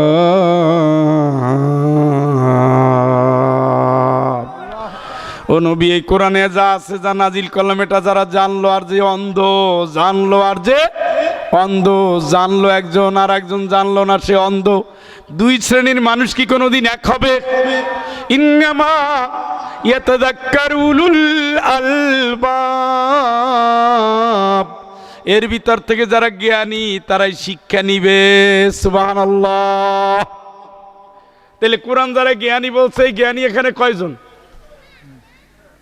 কিচ্ছু জানি না, অর্থ জানি না। মাস্টার্স পাস করছি, এমএ পাস করছি, শিক্ষক, কলেজের শিক্ষক, ইউনিভার্সিটির শিক্ষক, হাই স্কুলের, প্রাইমারি স্কুলের, রাজনীতিবিদ, বিশাল লয়ার, বই পড়তে পড়তে পড়তে পড়তে ডাক্তার, বই পড়তে পড়তে শত শত বই, হাজার হাজার বই পড়ে ফেলেছে।